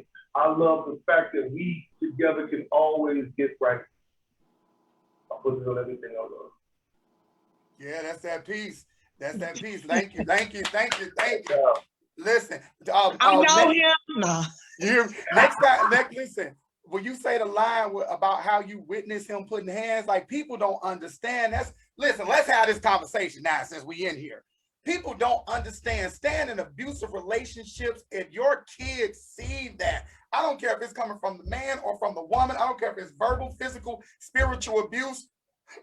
It should not be tolerated in a relationship. I am so sick and tired. I don't know who is this for, but I'm speaking directly to the audience that's listening right now. I am sick and tired of parents staying together for their children, but you are doing more damage to your children than just leaving it alone. Your son should not be seeing his daddy whoop his mama ass, and your daughter should not be seeing her mother verbally assassinate her father. Like, if it's not working, leave. Like, for the sake of these children, you can love a person enough to leave them alone. Nobody have to be unhappy for 18 years until kids get out the house. That's my soapbox. Anybody else can jump on that. I agree. Like I said, yeah. Like I said, I wasn't gonna do that piece first. Like, once I heard Brick's piece, I'm like, she nailed it. But I think that it's important to hear our voice because, like, you all are not alone. You know what I'm saying? For any of those persons that take advantage or try to violate, what's sacred, you have us, people that would think twice, or people that would protect you, if the opportunity arose. So we're here. We're not ducked off. We're right here. But I think we have to get in front of that narrative too, as Black men and as Black people in general. We have to get in front of that narrative that there are more good Black men than these negative stereotypes that we're putting out. That's true. There are more good Black women than these negative stereotypes that we're putting out. Like, we have to get in front of that narrative. I tell people all the time, you cannot get mad at the media for doing what the media is supposed to do, and that's discredit Black people. So we have to get in control of that media. We got to get in control of that narrative of our education, and we got to get in control of how we view ourselves, because it's a great deal of Black people with white minds on how they view Black people. Oh God. You understand what I'm saying? Yes, let me say that again. It's a great deal of Black people with white minds on how they view Black people. They in everything from your law system to your educational programming. So if you see that your child is starting to think in a way that is not in the narrative of your family, it's time for you to go up there and have a conversation with the educators who's educating your children. Y'all looking at me, I'm saying everything that I'm going to say. I don't know how long I'm out of this platform, so I'm speaking to somebody out there. You hear me? So, but one thing y'all know about me is that I never gave a shit about what I was saying when it was my truth. What about you, Poetic One? No, I agree with everything you were saying. I just wanted to put a pin in it real quick. I forgot to introduce my piece. I didn't say it this way. I was ready like double dutch. No, but real quick, the inspiration behind that piece was I was dealing with a guy for 5 years, on and off again. Wrote about him in a book, shameless plug, and I called him Mr. In and Out because I allowed this man to come in and out my life. We on again, off again. Y'all get the point. So these poems, I mean, it's other poems that I wrote about him, was a compilation of, get this together, okay? And I had to get to a place where I wouldn't allow an individual to come in and out of my life. So this was me getting towards that place of having courage and saying, I can't do this no more. Yeah, and that acceptance. Like I tell people, you train people. One of my friends told me this, and I didn't know this about myself. People, like people, your close friends tell you something about yourself. You go, I ain't know that. My friend said, hey, brother, I need to tell you this. I said, what? He said, you have a way of pre-checking people. I said, what does that even mean? He said, you present yourself that in a way that people know not to come at you sideways. He say, now that's a good thing. He say, so you need to know that when somebody's attacking you, it's intentional. They know they're not poking a puppy. They know they're attacking a full-fledged pit bull. So when they attacking you, don't just write it off like, oh, they just don't know any better. He like, no, bro, that's intentional because you already put the prerequisite up. So what I found with myself and then others, I have to be accountable for the bullshit that I allowed myself to go through. And I have to come to peace with how I allowed somebody to treat me. You understand what I'm saying? So let's move on. I'm in here preaching and everything. So Floyd Boykin Jr. Yes, sir. What inspires you? Man. That's actually a big question. Oh, wait, pause. I'm sorry, Floyd. Everybody, if you love any of those poems that Brickz Da Poet just did, Sevvy Seven, or the Wordsmith, make sure you hit those cash apps. They up there. My cash app didn't get hit, and a few other people cash apps get hit. We're going to shout you out at the end of the show. So hit them cash apps and support these amazing artists because these poems ain't free. Now up to you. Now you, Floyd. I'm sorry. Life, period. Life inspires me, just any and every aspect of life, whether it's from something that's personal, something that affects me personally, or somebody else's pain or I think about, because I'll write about whatever. I mean, we can be talking and you'll make a catchphrase or say something, next day a poem come out of it. I mean, so I'm inspired by all of you. I'm inspired by the people in my life, the people I don't know, celebrities, man, food.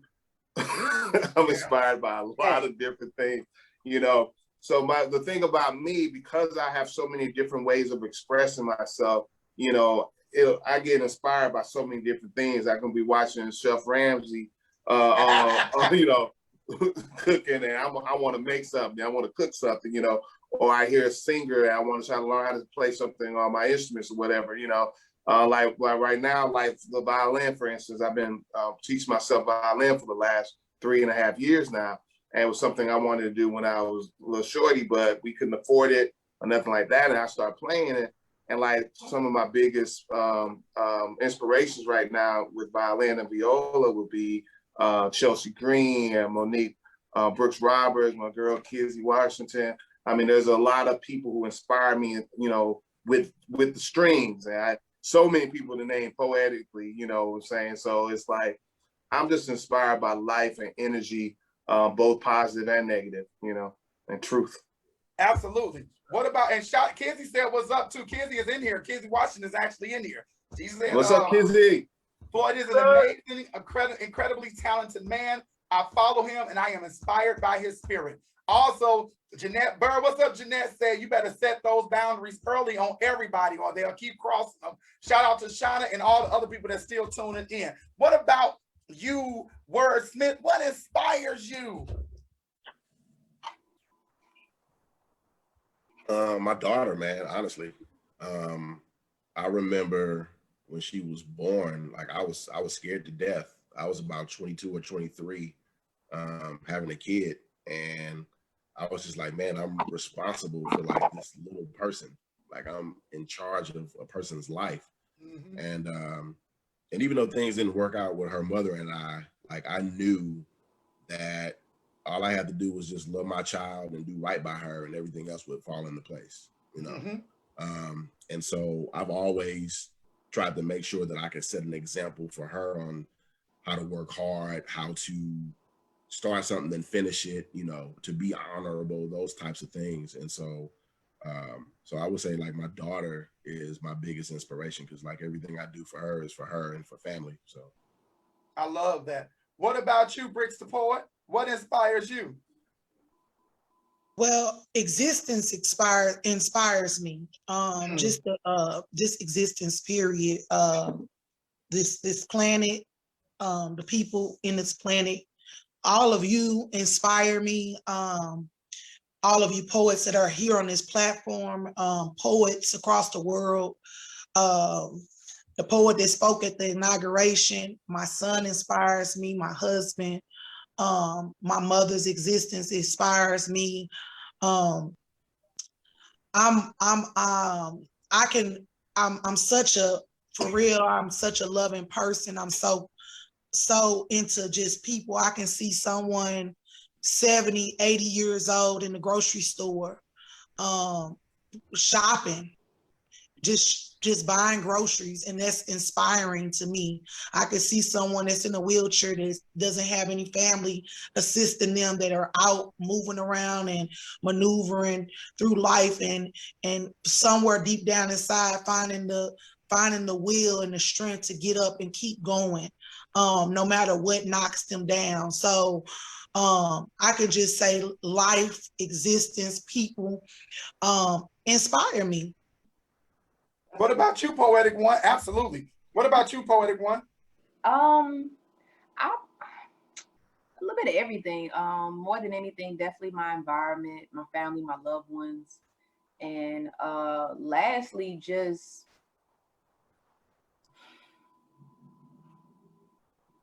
my environment, my friends, my family, and lastly, I have always felt, and I'll stay true to this, that I always feel like I'm a voice for the people that can't speak for themselves, or they feel as if though they don't have the right words to articulate what it is that they would like to portray. So knowing that you can always put something in a poem where either somebody experienced it in real lifetime or they are currently going through that thing, and you write it in such a manner that it gives them confidence to live and walk in that truth, that inspires me to keep doing what I'm doing. Absolutely. Absolutely. What about you, Sevvy Seven? Man, honestly, moments inspire me. It could just be a moment, situations, you know, like life in general, but just like quick little slices of life are the inspirational moments of me, you know, in most cases. And then, of course, you know, just like forward thinking, like my little ones, I've got like these like little baby great nieces and nephews, and they're, you know, they're just, you know, just amazing little sparks of light. So just, you know, they make me think of new ways to be, you know, approachable, you know what I'm saying, or ways to touch them. Like, even just on a side note, I'm starting this channel just to read books for kids called Uncle Says Reading Corner. So, you know, just like having one, I just was inspired to someone to be able to reach back to them to keep my face in front of them. Now I just want to make sure I put it on a platform for all the kids. So, you know, and also a little bit. Seven, I don't know if you're going out in and out for anybody else. Scoot up a little closer. I don't know where your microphone is, but it sounds like you at a distance, so you're going in and out. How about now? Yeah, that's better. Now, what you were saying, that last part? All right. So I was just basically like I put it together because you know, I want to make sure that I always had a way to reach out to my nieces and nephews when I wasn't living near them, and now it's like, you know, it just makes sense to offer it up on a platform for, you know, parents that have children, and something that's an educational outlet, you know, that's also entertaining. You know what I'm saying? Absolutely. Absolutely. And so this is where we're going to go. We're going to thank our guests for being on this amazing show. I want to thank you all personally. I say this on every show, and I'm going to continue to keep saying it. Light work is not light work. Thank you all for what you do. We appreciate poets in this space and in this time. I appreciate every last one of you for coming on this show and doing it just out of the earnest that you know me, and I begged y'all and cursed y'all out. And I talk to y'all crazy because that's what I do. And y'all know it's out of love. Y'all know it's not malicious. You know, it's out of love. And I appreciate you all coming on the show. So what we're going to do now, we're going to do a round robin. And I like when I put poets up first, because they always be like, you know, we put me up first because there wasn't really nobody watching. Nah, because then I go backwards. So this poem, this time we're going to do a round robin. You're going to tell people what the poem is about. And we're going to go backwards. So we're going to go with Sevvy Seven. Then it's going to be Brickz Da Poet. Then it's going to be the WordSmith. Then it's going to be I'm about to say Spoken Vision. Floyd Boykin Jr, FBJ, and then it's going to be Poetic One, and we're going to do this round robin, but it ain't like a round robin. Listen, this is round robin where we can critique and have a conversation in between, especially if it's something that touched you, but that's the order that we going to go, all right? So y'all ready? All right, y'all, this is the part of the show that everybody loves. It's that round robin where these poets starts kicking that high shit. They about to do these poems. They're going to introduce them poems, and then we're going to close out with where you can find them, how you can get in contact with them. Make sure you're hitting all of their cash outs. Make sure you're supporting all of their events, and make sure you own it. So let's go. Let's go. What you got, Sevvy Seven? All right, so I'm gonna just dig into the bag of classics. Let's play. This poem was inspired by, just like by the cosmos. It was inspired by, you know, one is to attain high levels of love, but also touch on how each part of love affects the solar system and how the solar system also affects the body. But All right, scoot up. I'm close. Hold on. Is this better? Yes, much better. That's better. Okay. Yes. You on that boost mode?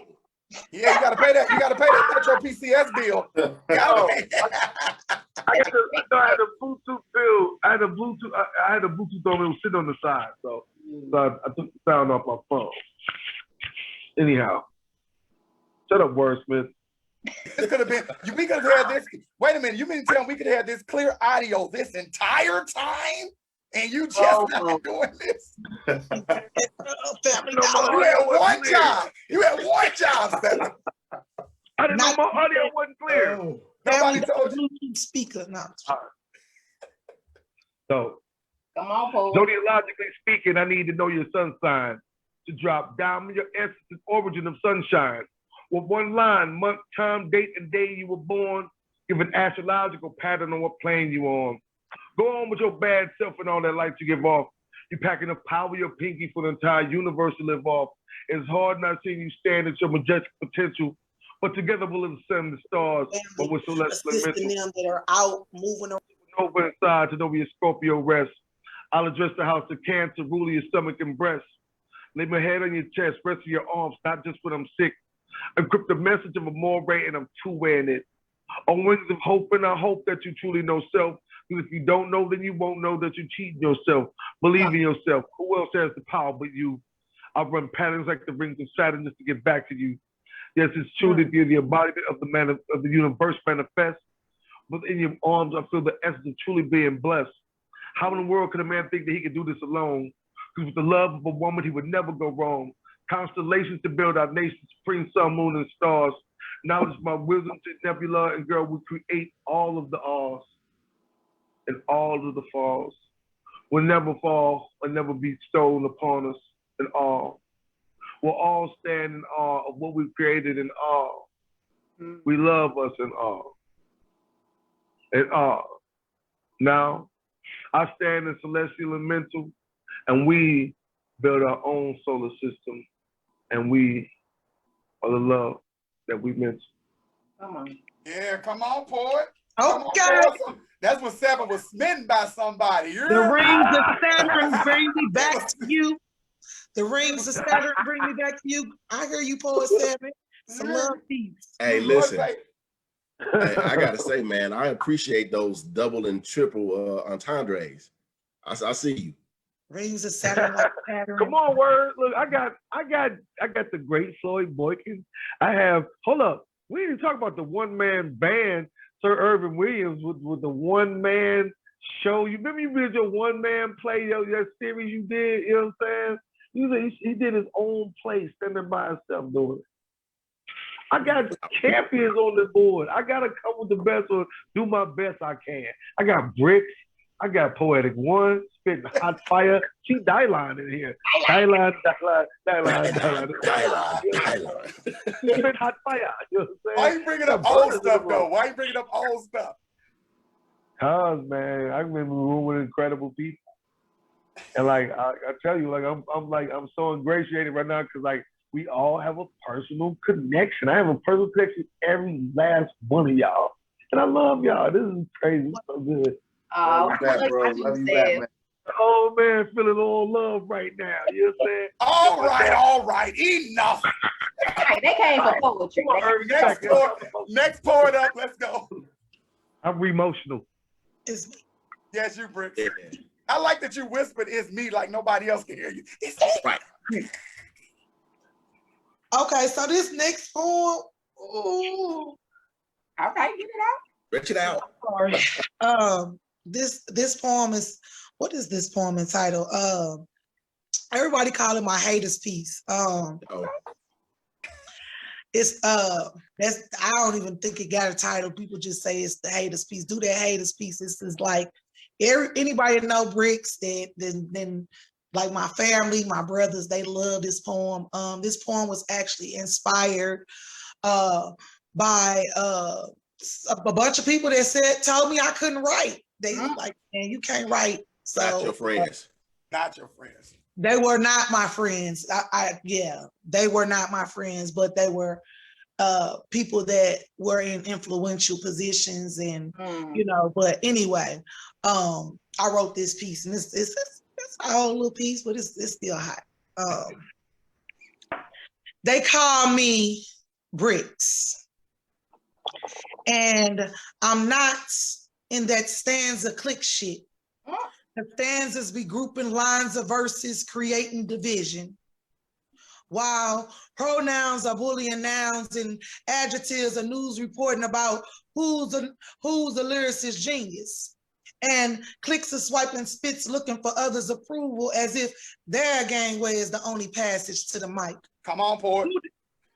Who designated these haters to gangster the mic? And this is for my haters, whom I choose to ignore. Royal simpleton, costume wearers faking, masquerading, jealousy lurking, murmuring, heathen, envying Brickz. I know I'm the cornerstone of modern civilization. Got them haters crazy in love with. And haters idolize Brickz. I be like the pupil of their eye. I be the pupil of their eye. I be the center of their envy. Benevolent, boisterous beauty, jealously haters can't keep their mouth off me. Intoxicated in Brickz, that liquefied flavor they can't quit. Stumbling, falling, tripping over Brickz. And in their AA meetings, alcoholics complain they can't quit. I'm the topic of group subject. I'm at the bottom of the cup. The alcohol they can't relinquish or give up. And it seems And it seems that these haters are addicted to me. Their hating is truly eulogistic to me. It's like uplifting rays of complete harmony. Their marveling malice truly inspires me. Marvelous is the reflection mirrors projects as it reflects innate beauty. You see, I'm a lyrical lyricist, and my words are killing pocket to ignorance. And this poetry is my life, my song, and an appendage of my tongue. Acclamations and fixations never deviating from the fact I make your mind come. I leave your mind shivering, shaking, and ejaculating epiphanies of reasoning and raving curiosities of more. I guess you can say, and some do say, my words are like songs, because I'm something like a vocalist. Giving tongue to ideas a cappella, I let combinations of letters spill into words. Yeah, I guess you can say I be empty, never minds of life into their souls. Full of breath, I inhale life. Exhaling a such series of sounds like wedding bells, because my consonants be marrying vows, forming a union of spoken word, and my synonyms and antonyms be fighting for wordplay. I say my synonyms and antonyms be fighting for wordplay, running out from these parted lips, waving banners, screaming, she's an abyss, because I'm an abyss, too deep for measurement and deep has no measurement. Drowning you in rivers of metaphors, because I spit this poetry thick, clouding your mind with words that take actions, and my words are actions, painting mental images that even Picasso would fall in love with. And although I've never been critically acclaimed, I'm double dutching upon these haters' brains more frequently than the many episodes of Rerun. And I'm away from the sickness that so many of these haters fall deaf, dumb, and blind to. They're just meticulous hands being dealt. Never puppet masters, just puppets being strung along to whoever sings the loudest song. And this is for my haters. And this is for them addicts that feel that Brickz is their fix. Call 1-800-345-BRICKS Anonymous, and the doctors will be there to redirect your focus. You know what you You know what you need at the end of that poem? Bitch. Right. I don't be cursing ErvinJWilliams unless somebody make me mad. Then I will curse your ass out. Yeah. But I love that piece. I love that piece. Anybody else have something to say before we move on to the next poet? David King say you spitting that shit. And Ken said, preach, girl. Tiffany said, yes. Keyshawn said, something fire, roly-poly, writer block. I don't know. It was a bunch of emojis. I'm too old to speak emoji talk. Thank you. Thank you. All right, who's next? Who's next up to bat? Is it that Floyd Boykin Jr.? I thought it was WordSmith. Oh, it's WordSmith. You're right. You're right. I be getting old players mess up. Jordan didn't win every game. It's all good. It's all good. So the title of this piece is called History. And it's history, basically. That's what it's about. Mm-hmm. It's the way of the slave, torn from his family, involved in a trade, triangular that is, for rum and molasses. Look at my back and count the lashes. It clashes with the tone of my skin. Where I'm from ain't where I've been. See, my father and my father's father, they were once kings, so I should be a prince. My ebony skin tone, high cheekbones, and bloodline is the relevant evidence. And ever since we came across on them ships, my people have been viewed with great reluctance in this land of the free and home of the brave, on the backs of slaves that paved the way. And seemingly for us to come together will take us slow forever. Slavery is a storm that we had to weather, and whether or not you agree, it's certainly hurting me. That being Black back then could have cost you your life for simply knowing how to read. Shh. Secret sayings and soliloquies, sitting sideways, silently, and simultaneously, we plot our escapes. Tired of being beaten and our women being raped. Our fate rested on the shoulders of a beautiful, brave soul. Journey to the Underground Railroad. I'm told that some made it while others were unfortunately unfortunate. Lives were forfeited. And my heart goes out to those lost souls that paid the ultimate price just to live life.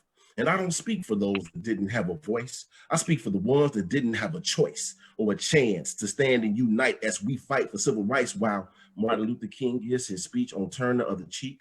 Crosses being burned in yards, families being thrown in the streets while cowards ride around on horses wearing white sheets, and a Black woman is thrown in jail for not giving up her seat. Oh, it's so hard living this life. A lifetime of conducting sit-ins with second-class citizens. Since when? Since then, since we were wearing second-class clothes, going to second-class schools, and it sounds to me like we were some second-class fools, and it sounds to me like we were some second-class fools, and I ain't gonna even lie, in my mouth, there's a bit of taste. How we gonna be second-class in the world we help shape? So many levels and so many dimensions. We should be drawing a pension from the inventions we've been inventing, and that was even doing the lynchings. And since nobody else wants to talk about it, I'll give it attention and honorable mention so it doesn't become distant or forgotten. During that, we shall overcome. It was a hell of an era. No more fussing or grieving. Please believe we leading. NIGGA, that's non-immigrants, gaining, gathering, achieving, reaching to surpass the peaks and pinnacles and dreams of Dr. King. It would seem I seem to have seen some things. Listen, I bear witness as lips quiver and eyes glisten that sweet November back in 2008 as we baracked the vote. Not in my throat. I released and let the tears flow. My friend asked why I cried. Faith and hope had been restored, I replied. And now, when my daughter asks if she could be whatever she wants when she grows up, I can say yes and it not be a lie. That's that piece. Yes. Yes. I slipped and failed for a second. It don't matter. It don't matter. All right, bro. Public speaker 101. Nobody know your poem but you. True. Exactly. Yep. Anybody else have something to say? Because I love that piece. Thank you, sir. Dope. I'm going to say, were you saying something, Floyd? Oh, I just said one word, dopeness. Yes. You really remind me of your poetry. Actually reminds me of me and Sir ErvinJWilliams. The piece of that Sir ErvinJWilliams do, Black. I stand. Yeah, I stand. It reminds me of the piece I Stand. And I have a lot of pieces that talk about us as a people, you know. When I first stepped out, that's all I used to do. So people started being like, that's that pro-Black lady, you know what I mean? That's that biggity Black poet. You know what I mean? Is that all she do is Black? So I kind of switched it up, but your pieces really remind me of a lot of my pieces when I first started writing poetry, because I read a lot of books like From Niggas to Guys, Behold the Pale Horse, the Nutricide, The Nutritional Destruction of the Black Race, just a lot of different pieces. And when Drop them books on them, Brickz. You know, I was reading a lot of books and it just getting more in tune with myself and you know, being a poet and speaking about injustice or speaking about being Black, period, even not being a poet anytime, you know, people kind of shun it. So I not shun it, but you know, it's accepted by our people, but other people be like, oh, here this person is with this again. And I just want to say, you know, I commend you and I commend Sir ErvinJWilliams and I commend y'all for just, you know what I mean, staying true and speaking on topics and issues that a lot of people scared to talk about. You know, Darren Seals, I knew him. And I remember asking Darren Seals, like, man, ain't you scared? The stuff you be putting on Facebook? And he was like, man, Brickz, if they kill me, they kill me. And, you know, he's dead. Like, I believe in that conspiracy. I believe that the government killed him. Shout out to Darren Seals and Edward Crawford and the many people who lost their lives doing Ferguson who will go unnamed. We understand because we all can write a book about what we went through in Ferguson during this time. You understand what I'm saying? I want to see who is it going to now? Thank you so much, Sue Brickz, for that critique. Is it you now, Floyd? Am I right? Yes, sir. I think you know, last time you checked me, I don't want to get checked twice on my show. You know, I don't want to go crying home. You get what I'm saying? No, next up is Floyd Boykin Jr. Go hit it, Floyd. All right, peace to all y'all who's going before me. Dopeness. I want to do this piece. Oh, a quick plug too before I do my piece. I got a podcast as well called The Exchange Podcast. It's on all digital platforms. Check it out, please. And this piece is called No Hesitation. That was inspired by a friend of mine who was going through some physical, abuse. It's been years since she dealt with the pain inside of her. Her heart won't comply with what's in her mind. She has let the past redefine her. Feelings of guilt that was planted in her psyche, narrated by society, she is the victim. But spiritually, she replaces her dignity and her self-esteem on trial, blames herself for the animalistic behavior of a person who we can no longer call a man. He has violated her. He has annihilated the person that she used to be. Now she lives with the memories of injuries caused to her wound.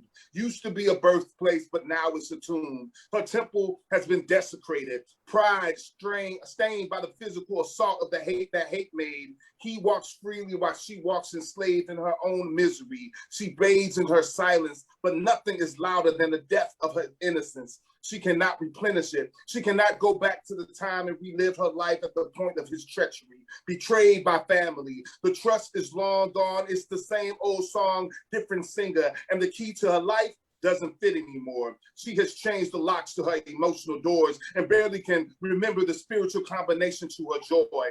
She wants to come back home to her life before her laughter was intercepted by evil, malice, and deception. Her perception of reality has been infiltrated, tainted, and painted on the walls of despair, constantly asking God, are you there? How can you let this happen to me? What did I do to deserve this? God, can you hear me?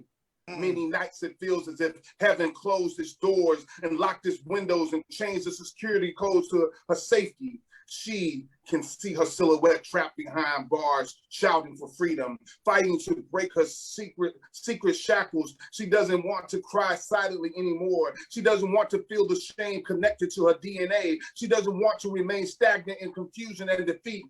But only if I could turn off her pain so she can regain her life, I would.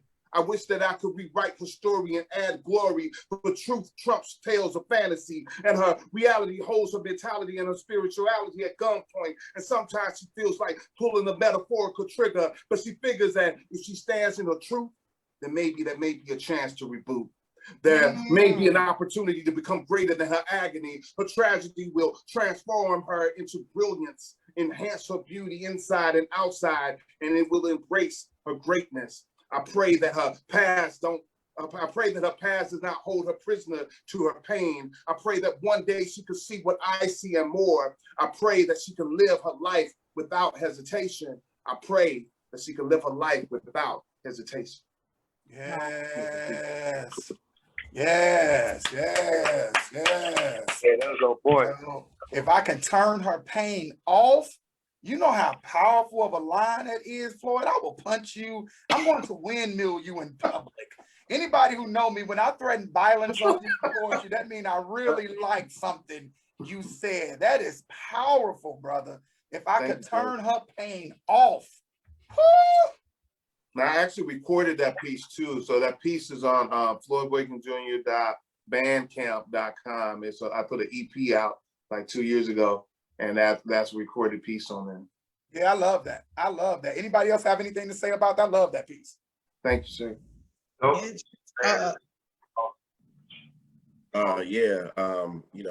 As always, Floyd, you never disappoint, brother. Like no, he don't. You can see Floyd walking in from some off the side of the room, walking through the room, spitting his piece before he gets to the stage. Yeah. Hey, listen, quick story about Floyd. First time I saw Floyd Boykin Jr., it was so long ago because we all old school Legacy fans. We remember when Legacy had books. That's for you new boys. I remember that. No, we was talking about when they had like books and you had David on the drones. David to be playing every instrument in his mama, and then all of a sudden the lights will fade. And then a spotlight will come on, and you will see Floyd hat cock ace of deucey.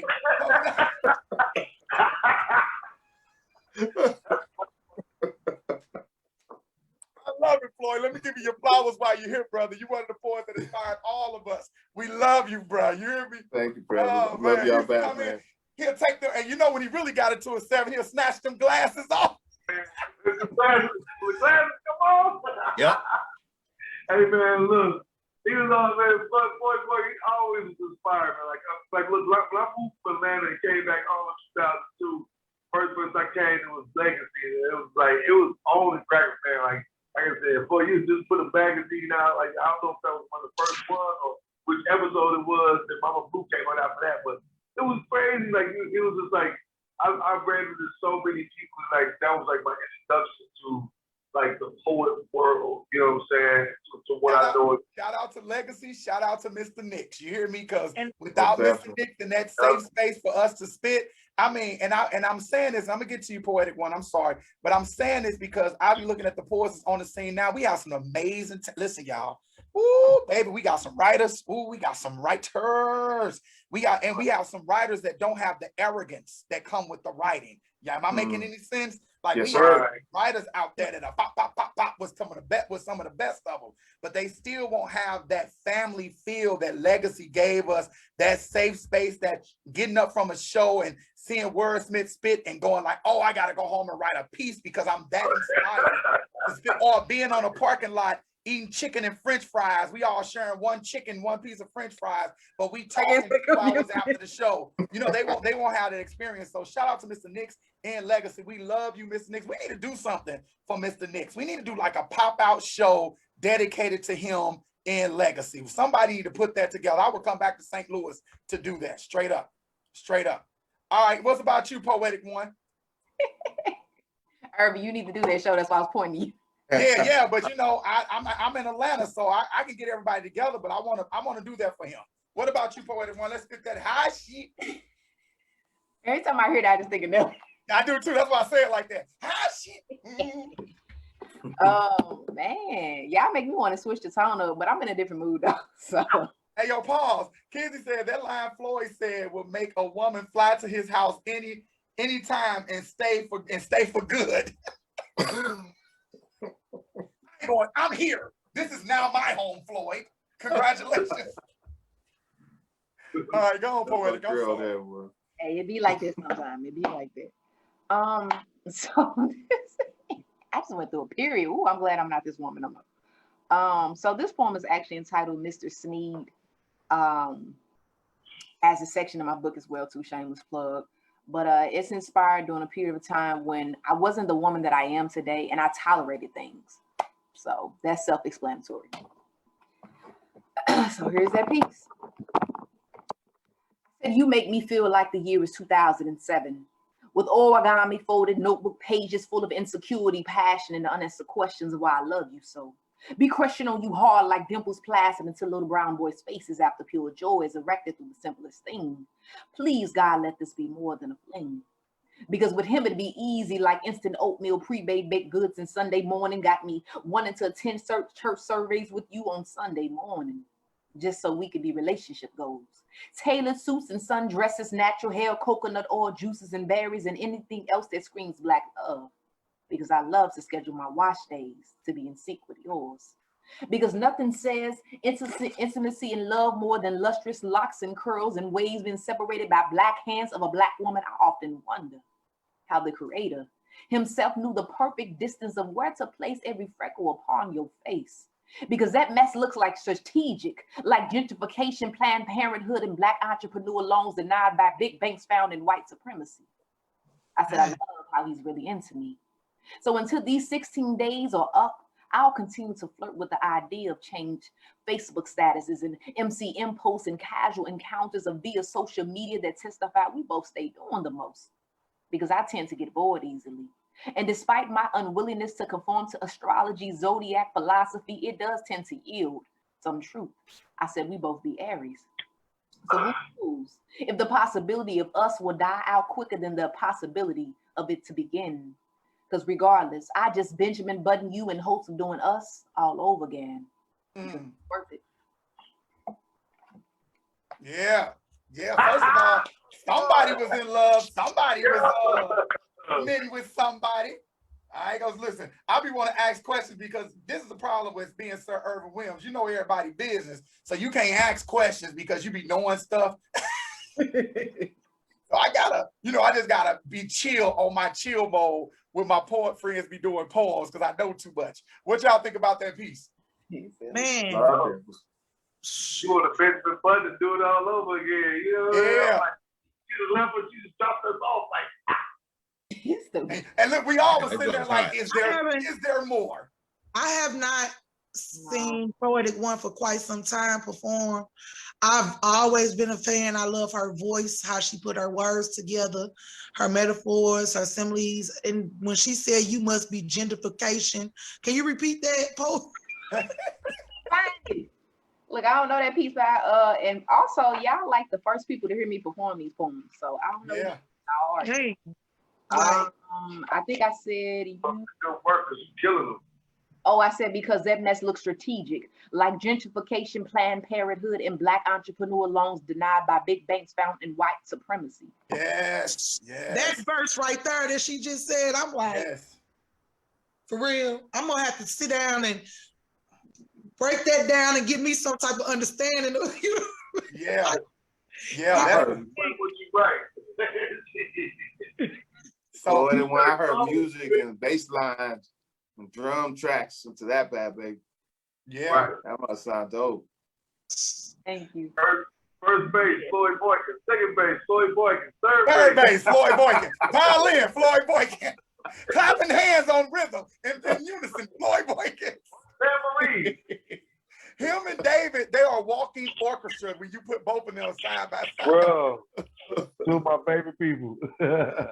Shout out to David. Boy. They love David. I'm gonna get him on this show, him and MK, and I say this every show. When I see MK, I am going to fight him in the streets like a Negro I don't know. All right, just letting all of y'all know that.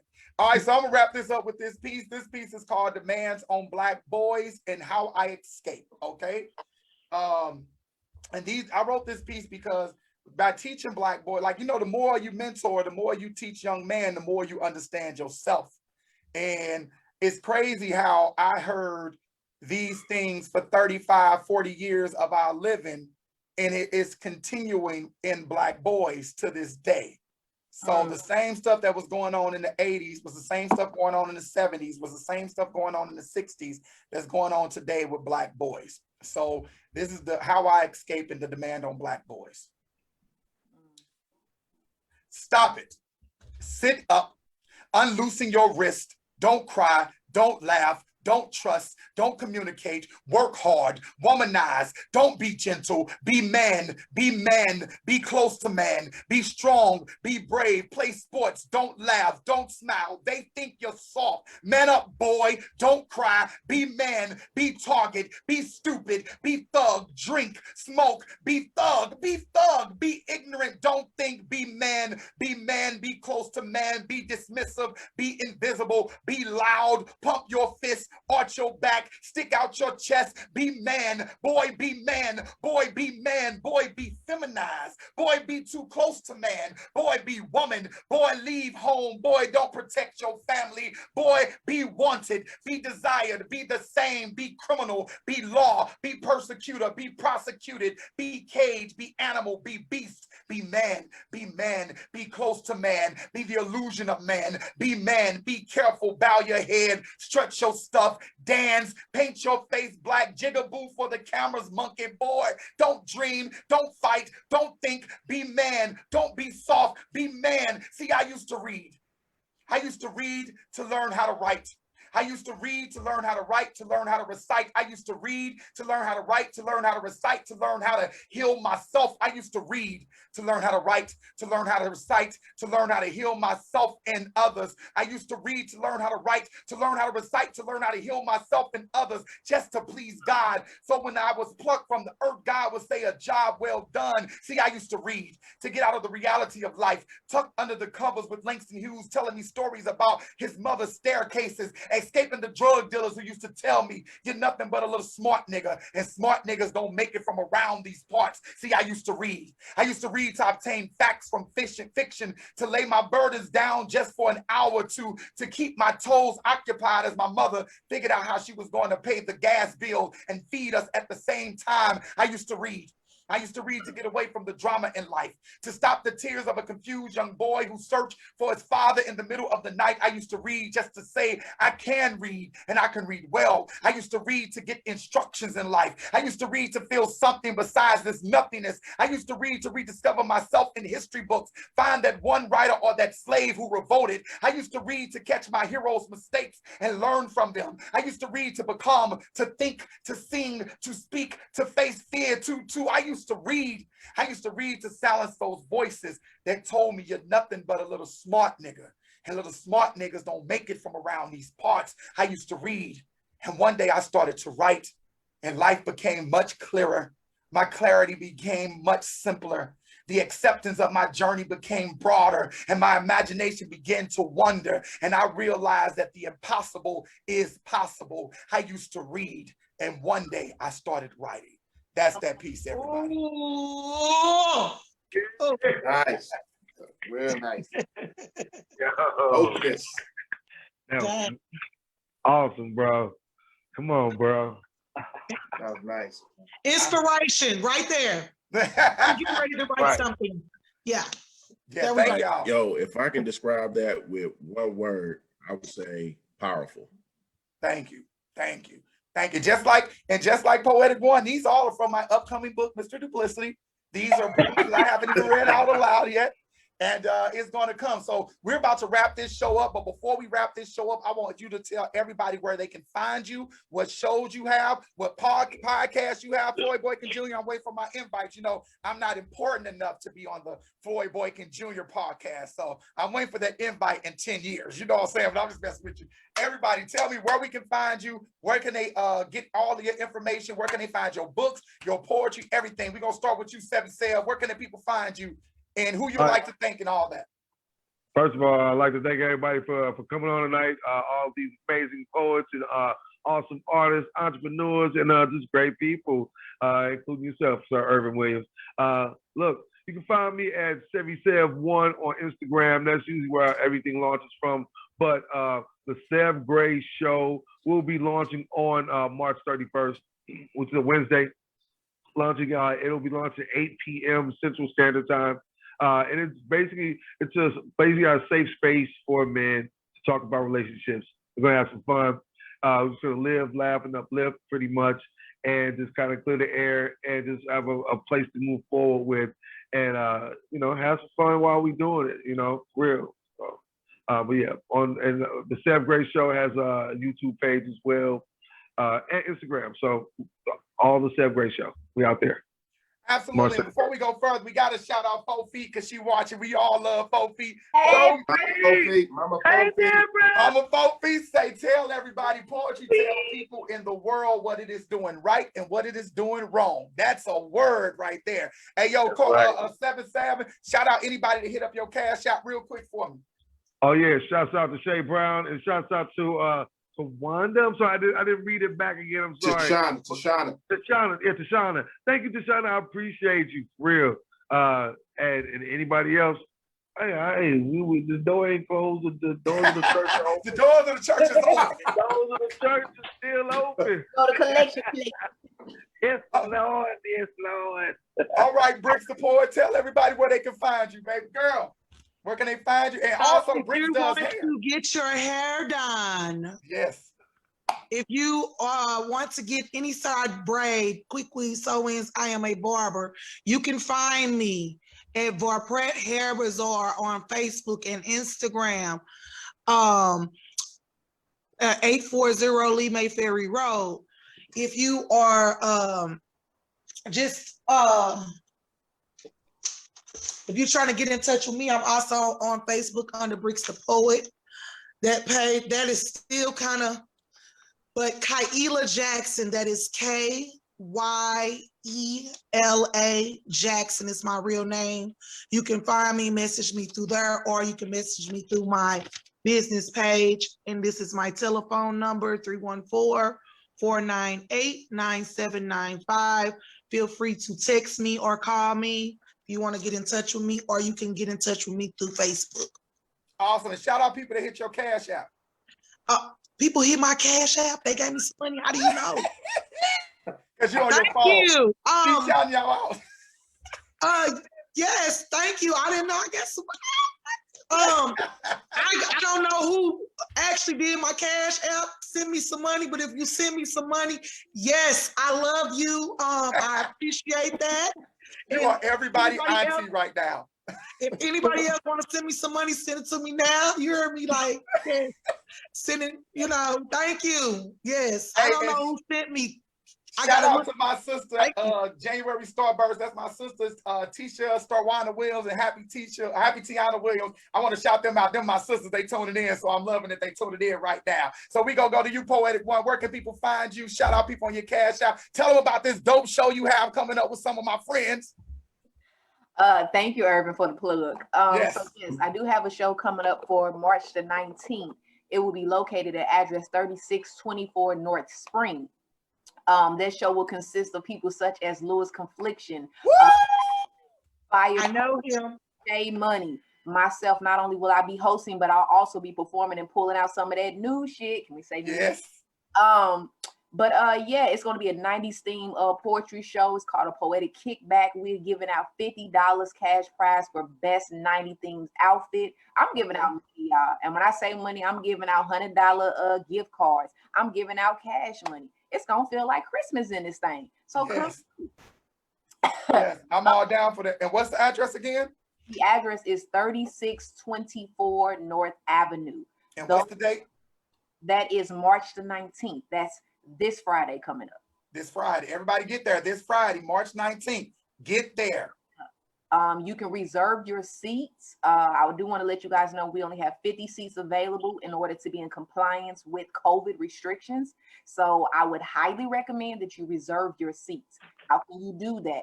You can pay via Cash App, $POETICONE. Those tickets are $15. Now, if you stubborn and you old school, you can also pay at the door. But I highly recommend that you reserve that ticket in advance. Absolutely. Thank you so much for that, Poetic One. And what about you, Mr. Floyd Boykin Jr.? All right. So you can find me on all social media platforms, Floyd Boykin Jr. on Facebook, Spoken Visions on Instagram, Floyd Boykin Jr. Spoken Vision on LinkedIn. I use LinkedIn, that's business. Shout out to Shay Brown and Shoshana and Kizzy for the CASHAPP donations. I appreciate that. Also podcast, that's Ervin. Now, now, why am I so silly? Like 1,000. Now, I want you on the podcast, bro. I can't put you on though before I put WordSmith on. We've been talking on that. But you know what? There is a magazine called Spoken Visions that I was actually thinking about you earlier for in terms of the lies you tell Floyd Boykin Jr. No. What you're not gonna do on this show Listen to me. Is lie to me to my face. No, I'm telling you the truth though, actually, for real. Because listen, we interview a lot of women, man. We interview a lot of women in Spoken Vision because there's a lot of women, and just to be honest, that's about their shit and they get their stuff together. You know what I'm saying? So I was thinking about a couple of males that I wanted to interview on the magazine for the cover. Yourself and WordSmith were two of the people that I was thinking about, but I got to do my WordSmith interview for the podcast. We're on a slight hiatus right now, about to start season 2. So once season 2 kick off, and actually I want to interview all of y'all for season 2. So, we did 18 episodes, and on the first season went really, really great. So we're about to kick off season 2. So I want to interview all y'all for real, y'all fam. And where can they find your podcast again? Apple Podcasts, on Spotify, and Anchor. What's the name? It's called the Exchange Podcast. You put my name up, Floyd Boykin Jr., it'll just pop up that way. Because it's a couple of different sessions called the Exchange. So you put my name on, then I'll pop up on there. So, shouts out to everybody. Did I miss saying something I was supposed to say? No, you didn't. I'm just making sure you get all your stuff in, sir. That's all. Okay. I actually did. You pushed me into promoting the show. I didn't get to give like none of my Instagrams or nothing. I was trying to get y'all to get all your Instagram where people can find you.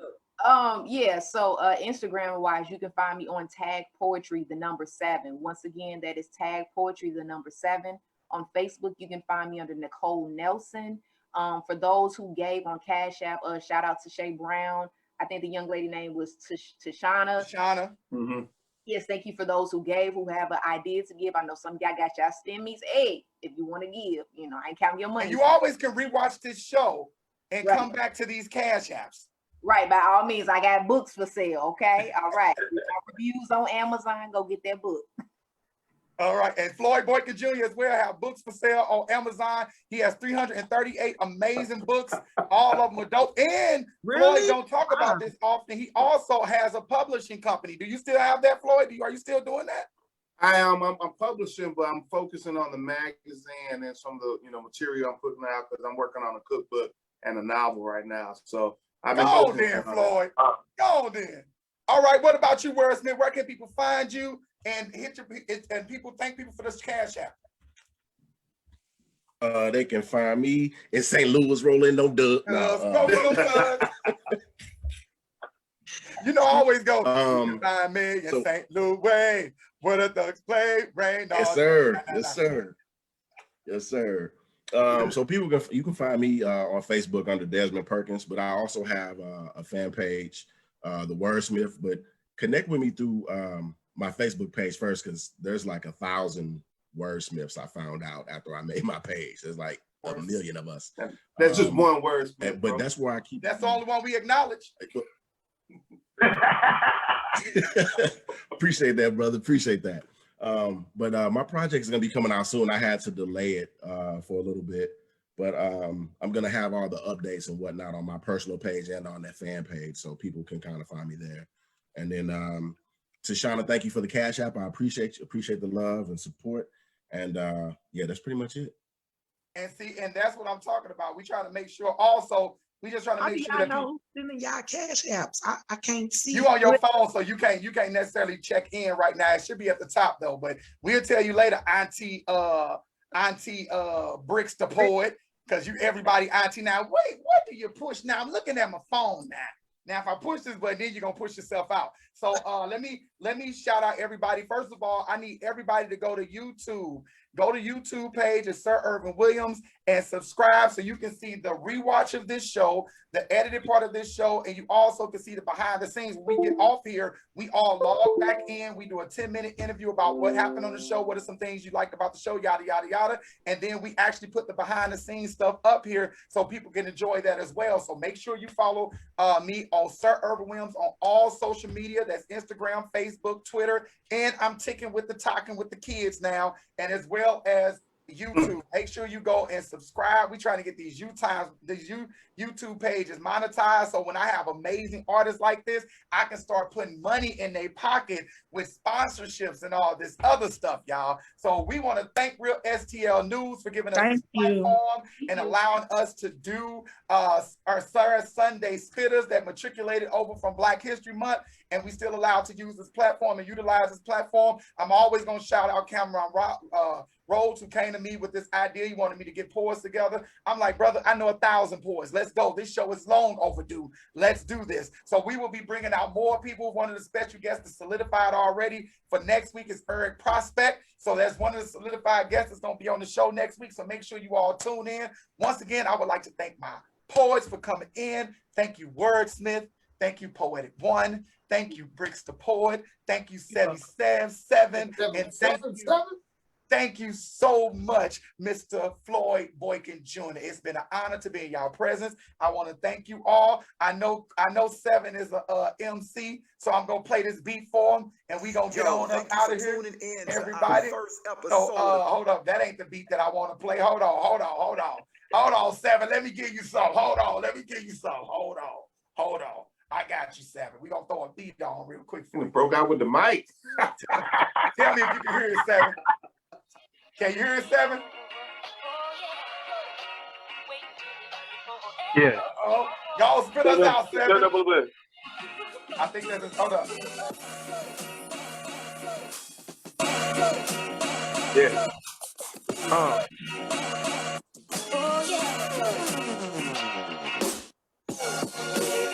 Philosophical, mind moving, mind traveling while I'm on top of you. Catch the beat just so I can be right on top of you. I'm popping through. I got a couple boys on deck, Sir Ervin wanna holler at you. Word up, he had to gather us. It's on a Sunday, not a Monday, so you had to come and ask for us. Add questions, produce us, request us. Came back, y'all, straight from the festa. From the chest of. I got the WordSmith strong arm from the best of. Word, Floyd Boykin, old boy, when he stepped on stage, they started pointing. I got Poetic One. I told y'all, ain't nobody heard of one. Spit prolifically. I told y'all she lay lines down and words out specifically and things terrifically laid out. I got Brickz the foundation. Get with me. Word, we go way back. I mean, told y'all if I had a Maybach, y'all be sitting there with me on the way back. We be riding on the way on the west front of me. I don't front, we roll the west side on Del Mar Union. Listen, I'm going to end this night because Sevvy will go all night with a one-man show. Y'all be easy. We out You know what? He helped me with Come that back poem. One of my poems I just thought about. behind the scenes. Everybody go back and listen to me, all right? Peace. Thank y'all for tuning in. Wait forevermore. Yo, it's your boy Sir ErvinJWilliams coming to you with Sunday Spitters presented by Real STL News each and every Sunday of this beautiful Black History Month. We gonna be interviewing some of the dopest poets, the dopest spoken word artists, the dopest hip hop artists all across the country. So come check us out, get cute, dress up, come to your living room. It's all virtual, it's all free. Yo, and then I mentioned it's all free. Check us out with some of the dopest to ever do it in the city of St. Louis and all across this country. Hope to see y'all there. Peace. Lock us in.